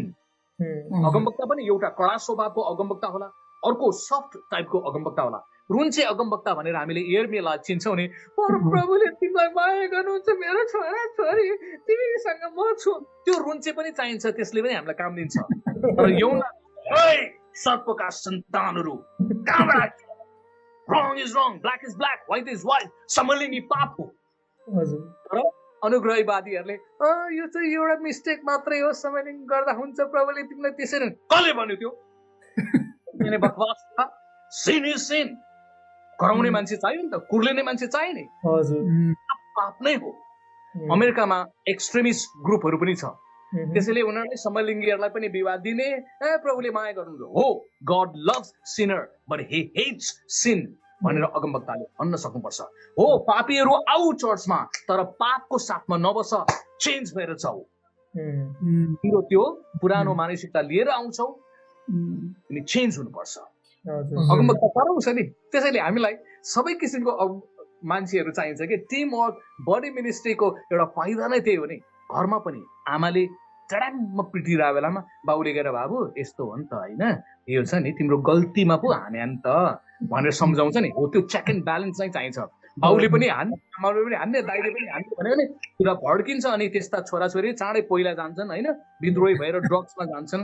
चेक एन्ड ब्यालेन्स चाहियो नि त हामीलाई। परमेश्वरको राज्यमा पनि हामीलाई ब्यालेन्स चाहिन्छ। ठोकेको ठोकै यौना जस्तै भयो भने कुरा बिग्रिन्छ। घुमाके मारा, घुमाके मारा भयो भने त कुरा बिग्रियो, होइन। ब्यालेन्स हुनुको निम्ति हामीलाई त्यसैले त्यस्ता अगमवक्ताहरूलाई ठोकेको ठोकै गर्न मन लाग्छ भने नबोल्नु, तपाईँ अन्ततिर बरु बोल्न जानु। हुन त अगमवक्ताको सेवकाई आफ्नै ठाउँमा भन्दा धेरै ठाउँमा गएर मिनिस्ट्री गर्दा पावरफुल हुन्छ, किनभने आफ्नै ठाउँको मान्छेलाई ठोकै गर्दाखेरि वा उत्साह दियादै गर्दाखेरि समय सिधेपछि के भन्ने, अब सिद्धियो। बरु त्यस्तो मान्छे अरू चर्चमा गएर भन्दाखेरि ठोके पनि ठोक्न पाए है, अर्कोले ठोक्या हो, अनि माया गरेको पनि भयो भने त्यसले चाहिँ राम्रो उन्नति प्रगति लिएर आउन सक्छ। त्यसैले अगमवक्ताको सेवकाईले चाहिँ एउटा फ्रेशनेस मण्डलीमा ल्याउँछ है, जागृति लिएर आउन सक्छ र आफ्नै ठाउँमा भन्दा कहिलेकाहीँ उनीहरूको सेवकाई चाहिँ उनीहरूभन्दा अर्को चर्चमा अरू जग्गामा पनि राम्रो हुन सक्छ। अब त्यसको निम्ति सह अस्तित्व चाहियो। अरू पास्टरहरू इन्सिक्योर भएर काम छैन, हामीलाई प्रभुले दिनुभएको वरदान हाम्रोमा त्यो वरदान छैन, कम भनेर इन्भाइट गर्ने कुरा पनि एकदमै राम्रो हुन सक्छ। त्यसो हुँदाखेरि मण्डलीमा फ्रेशनेस ताजा हुन सक्छ। अगमवक्ताहरूले चाहिँ बसिराखेको शान्त तलाउ छ नि, तरङ्ग ल्याइदिन्छ क्या, केही क्रिएटिभिटी, न्यूनेस अगमवक्ता र प्रेरितको सेवकाईले हुन सक्छ। मण्डली चाहिँ आइडल भएर नबस्ने हो भने, निष्क्रिय नहुने हो भने अगमवक्ता र प्रेरितको सेवकाई चाहिन्छ। तिनीहरूले मण्डलीलाई क्रियाशील गराउँछ। Let's go there, let's move on. यो एउटा क्रियाशील बनाउने सेवकाई चाहिँ तिनीहरूबाट हुन सक्छ। अब चर्चमै पनि हुन सक्छ कोही अगमवक्ताहरू हैन, प्रेरित थिए, तिनीहरूले चाहिँ जहिले पनि समथिङ न्यू, फ्रेशनेस चाहिन्छ। हामीलाई ब्यालेन्सको निम्ति हामीलाई जसरी भिटामिन्सहरू चाहिन्छ, मिनरल्सहरू चाहिन्छ नि, ब्यालेन्स डाइट भन्छौँ नि, हो यो ग्रुप मिलेर आउँछ। एउटै व्यक्ति भयो भने भात बहादुर मात्र भयो क्या। चर्च चाहिँ अहिले बिग्रेको सायद पास्टर बहादुर छ क्या, पास्टर बहादुर छ, पास्टर पास्टर पास्टर है। अमेरिकामा त अझ, नेपालमा त नेपाली सोसाइटीमा अलिक राम्रो छ, पुलपिट सेयर गर्ने चलन छ। मेरो विचारमा त्यो एकदमै राम्रो कुरा हो है, पुलपिट सेयर गर्ने चलन, ताकि सबैको गिफ्टिङ आउने भयो।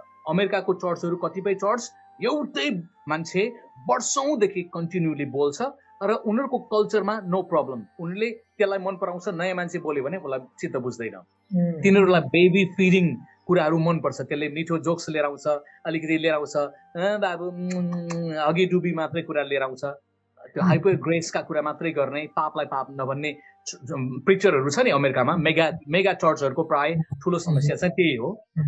त्यसैले ब्यालेन्स आउने हो भने चाहिँ हामीलाई सबै चाहिन्छ।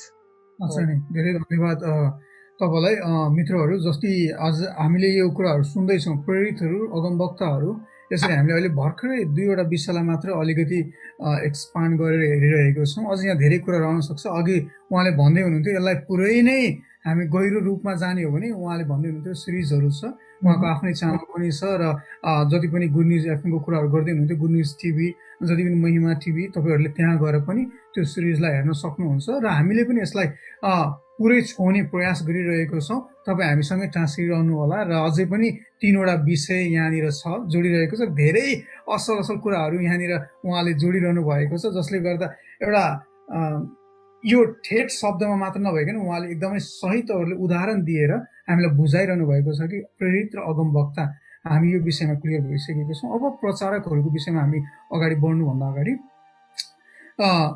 म यो कुराहरूलाई अलिकति यहाँ जोड्न मन लाग्यो। कतिवटा मण्डलीहरूमा म आफैले पनि देखेको छु।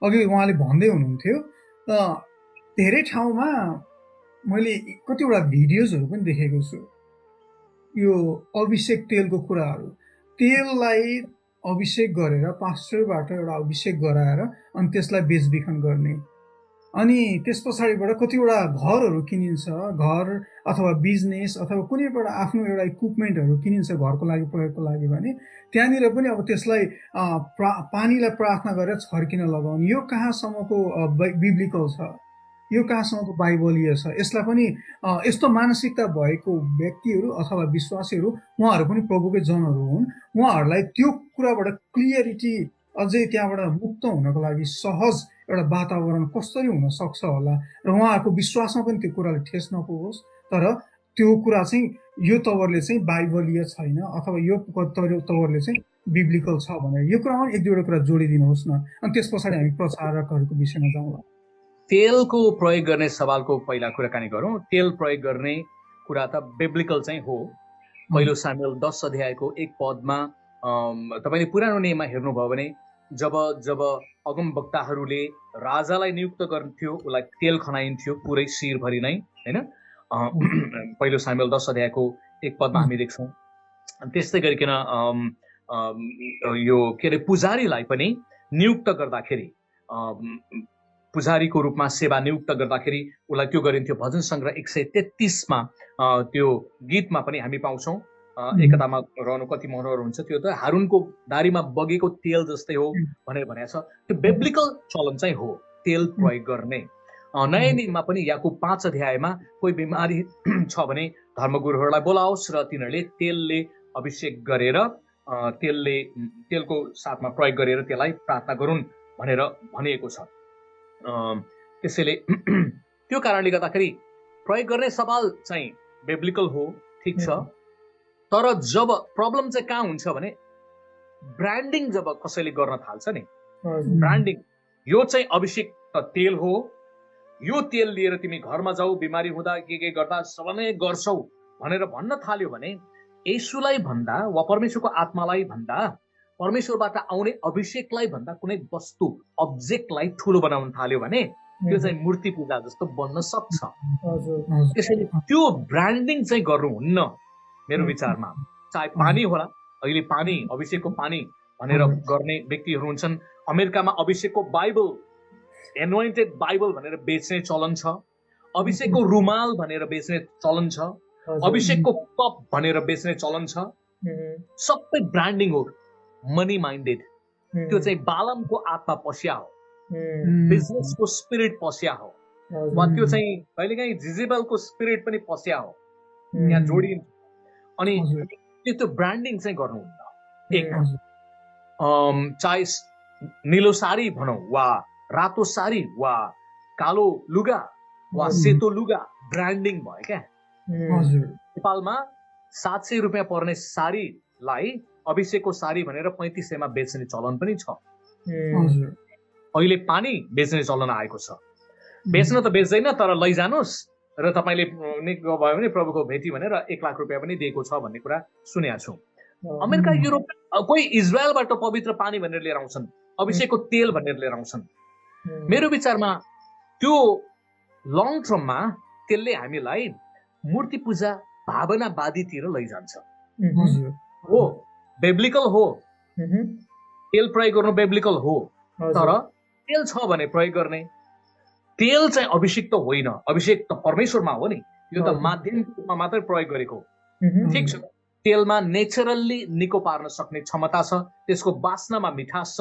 मलाई पर्सनली मनपर्छ। आई युज ओइल, है, बाई द वे म तेल प्रयोग गर्छु, मेरो आफ्नो स्टाइल छ। मलाई तेल साधारण कचौरामै गर्दिनँ, म मिल्छ भने मेरो आफ्नो चाँदीको कचौरा छ, चाँदीको कचौरामा तेल प्रयोग गर्छु।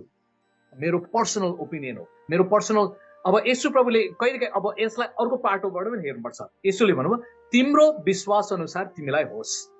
कहिलेकाहीँ यो त साइकोलोजिकल पाटो पनि हो, पर्सनल पार्ट हो। उसको विश्वास त्यो छ भने मैले त्यसलाई धेरै ट्यु गर्नु पनि भएन, तर चेक एन्ड ब्यालेन्स चाहियो। यो चाहिँ मेरो निम्ति मूर्ति नबनाओस्। मैले प्रार्थना गर्दाखेरि तेललाई पनि प्रयोग गर्छु, तर छैन भने पनि ठिकै छ, आई क्यान बी ह्याप्पी। किनभने अभिषेक त परमेश्वरमा छ, निको पार्ने परमेश्वर हुनुहुन्छ, पवित्र आत्माले साथ दिनुहुन्छ। छ भने ठिक छ, छैन भने त्यो नै भएन भने ला मेरो अभिषेक गयो, सिद्धियो भनेर भन्छौँ नि। हो, हामी भावनावादी बन्यौँ। त्यही भएर मैले आजभोलि तुरै बजाउने चलन आइरहेछ। तुरै बजाउन पाएन भने तिम्रो अभिषेक सिद्धियो त? तिमी भावनामा छौ कि त्यो भए पनि नभए पनि खुसी हुन सक्छौ सक्दैनौ?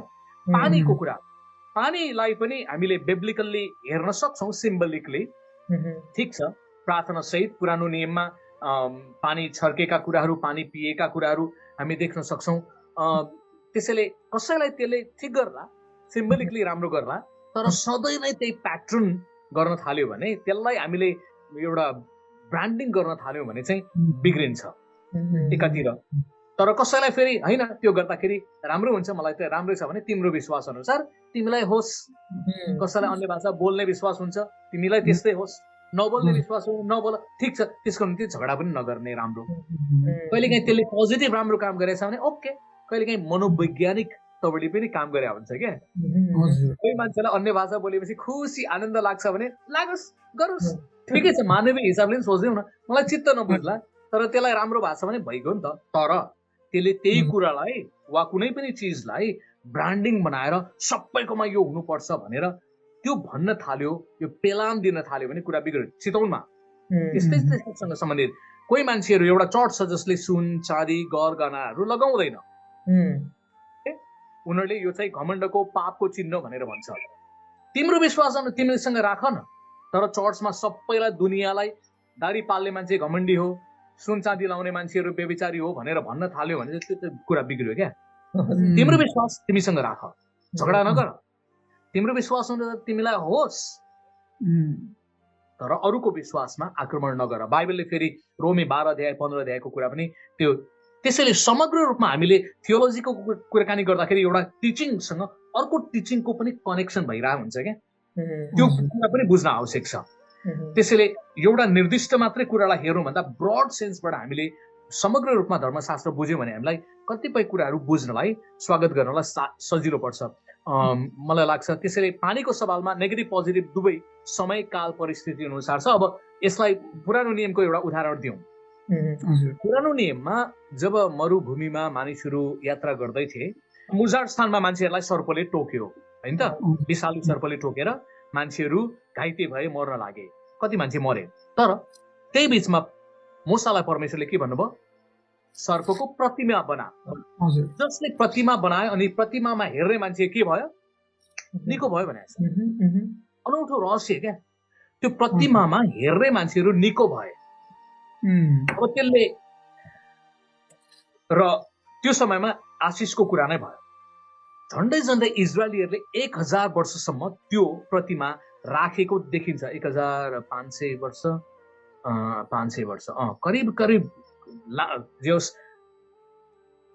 1000 वर्ष होला।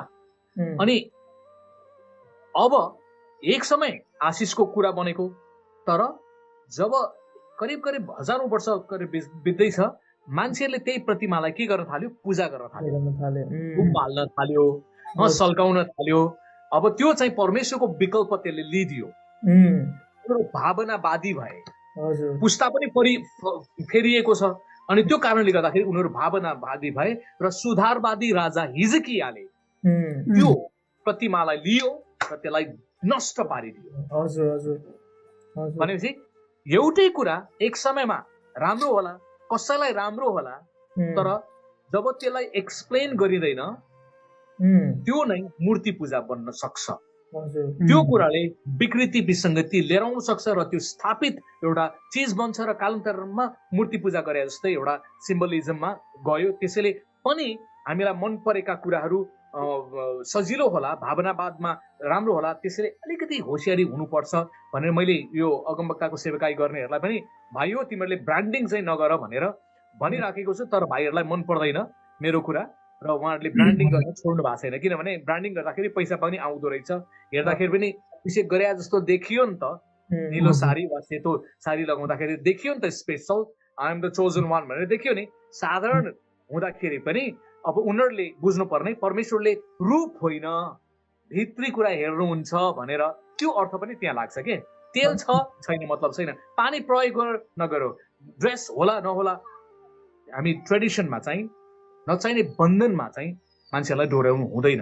त्यही कारणले पनि अलिकति चेक एन्ड ब्यालेन्स चाहिँ लिएर आउन आवश्यक छ। हुन्छ, तपाईँलाई धेरै धन्यवाद। आई नो यो कति टपिक्सहरू सायदै हाम्रो दर्शकबिनहरूले यतिको डिटेलमा सायदै सुन्न पाउनु भएको थिएन होला, अनि तपाईँको गहन अध्ययनको लागि पनि हामी धन्यवाद दिन चाहन्छौँ। अब यसै गरी हामी यो सेसनको अन्त्यसम्म आइसकेका छौँ। त्यसै कारणले गरी अब अन्त्यको समयमा तपाईँले हामीलाई संक्षिप्त रूपमा भनिदिनुहोस् न, कसरी as a church, as a Nepali church, कसरी यी दान वरदानहरूलाई चाहिँ हामीले ज्वलन्त बनाउनु पर्ने हो, अथवा एकदमै एडिफाई गर्ने, कसरी त्यसलाई नर्चर गरेर ल्याउनु पर्ने हो। अनि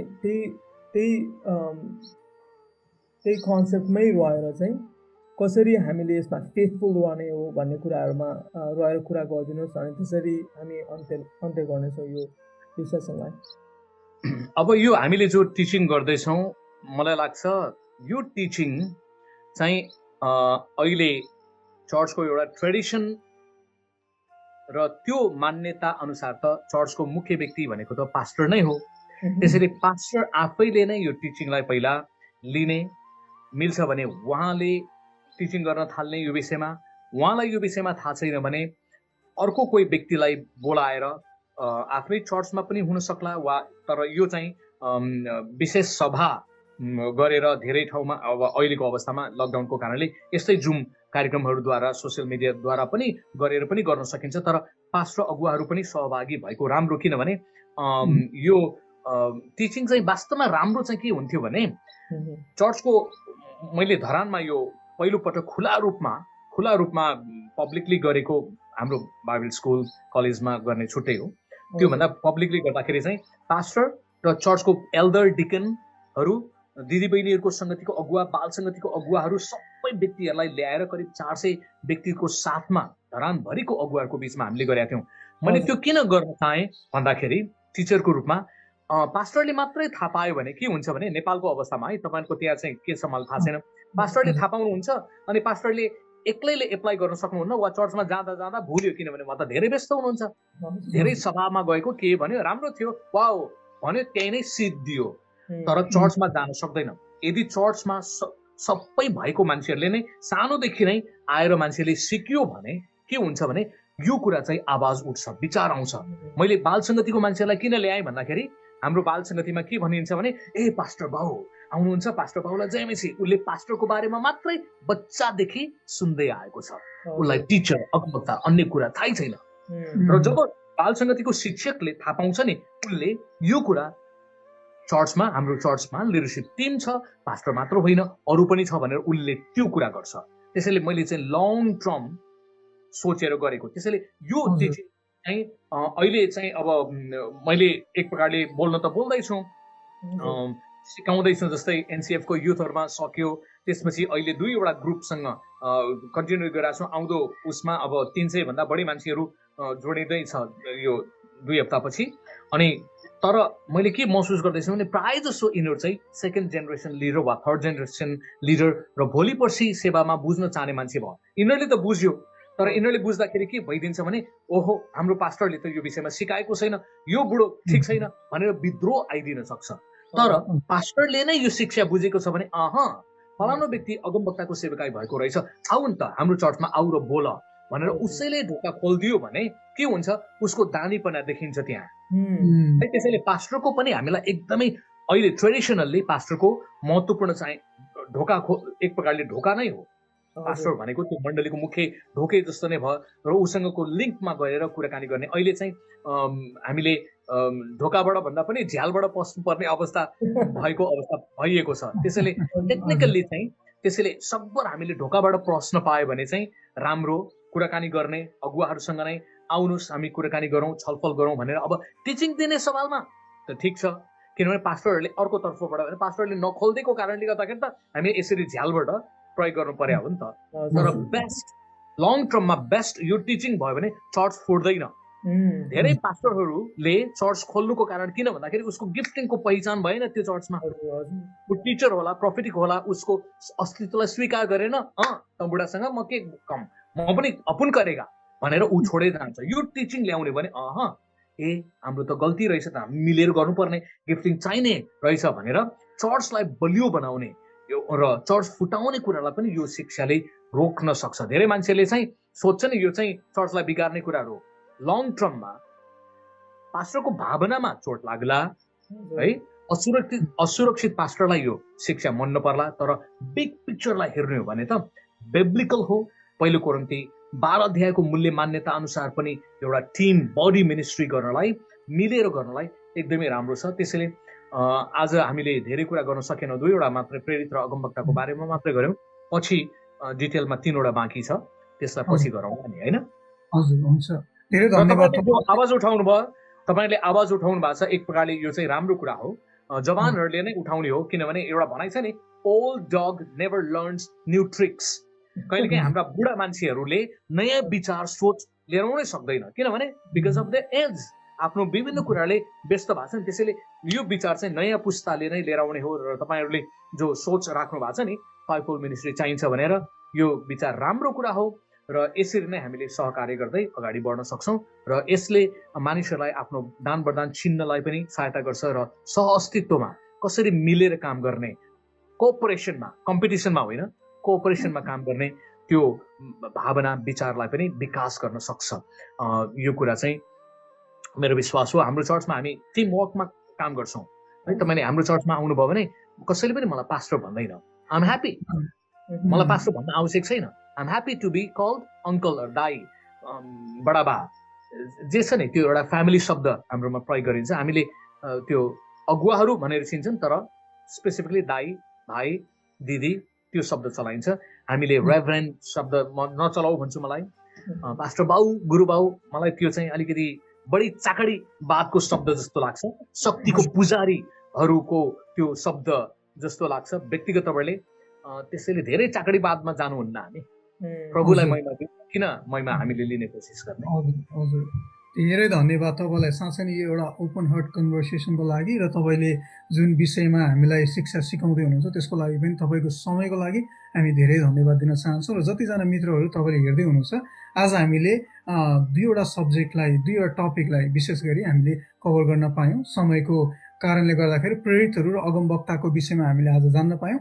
हामी अर्को एपिसोड पनि ल्याउनेछौँ पास्टरहरू, पास्टरहरू र शिक्षकहरूको विषयमा। तर तपाईँहरूलाई यो फेरि पनि याद दिलाउन चाहे कि हामी यतिमै सकिएको छैनौँ, अझै कुरा बाँकी नै छ। त्यसैले आवाज अझै उठ्न बाँकी नै छ। जसरी हाम्रो अगाडि हाम्रो माझमा हुनुहुन्छ सुखदेव गिरिजी, उहाँले भन्दै हुनुहुन्थ्यो, उहाँलाई सम्बोधन गर्दाखेरि जसरी हामी आफैलाई पनि कतिवटा समय गाह्रो हुन्छ होला, तर साँच्चै नै एउटा उहाँको त्यो हृदयलाई चाहिँ प्रभु जान्नुहुन्छ। आज कतिवटा समय हामीले आफूलाई विश्वासी भनेर मानिसहरूको माझ प्रस्तुत गर्छौँ भने हामी आफूले आफूलाई विश्वासमै दरिलो बनाएको चाहिँ राम्रो, र विश्वासी नै टाइटल लिएर आएको राम्रो जस्तो लाग्छ हामीलाई पनि। त्यसैले नेपाली क्रिस्चियन स्कुलमा फेरि पनि तपाईँ आइदिनु भयो अनि यो समय तपाईँले दिनुभयो, तपाईँलाई धेरै धन्यवाद। हामी अर्को भागमा बाँकी 3वटा टपिकलाई कभर गर्नेछौँ। तर अहिलेलाई अन्तिम प्रार्थना तपाईँले नै गरिदिनुहोस् र हामी यो प्रोग्रामलाई, यो सेसनलाई चाहिँ हामी अन्त्य गर्नेछौँ। यो समय तपाईँलाई। परमेश्वर पिता धन्यवाद छ, हामीले जे पनि कुराहरू गरेका छौँ बिउ छरिएको छ, यो चाहिँ असल माटोमा जमिनमा परेर यसले फल फलाउन सकोस् र हामीलाई तपाईँको महिमा गर्नलाई सहायता गर्नुहोस् भनेर बिन्ती गर्छौँ। धन्यवाद येशू प्रभुको नाममा, आमेन। सबैजना जय।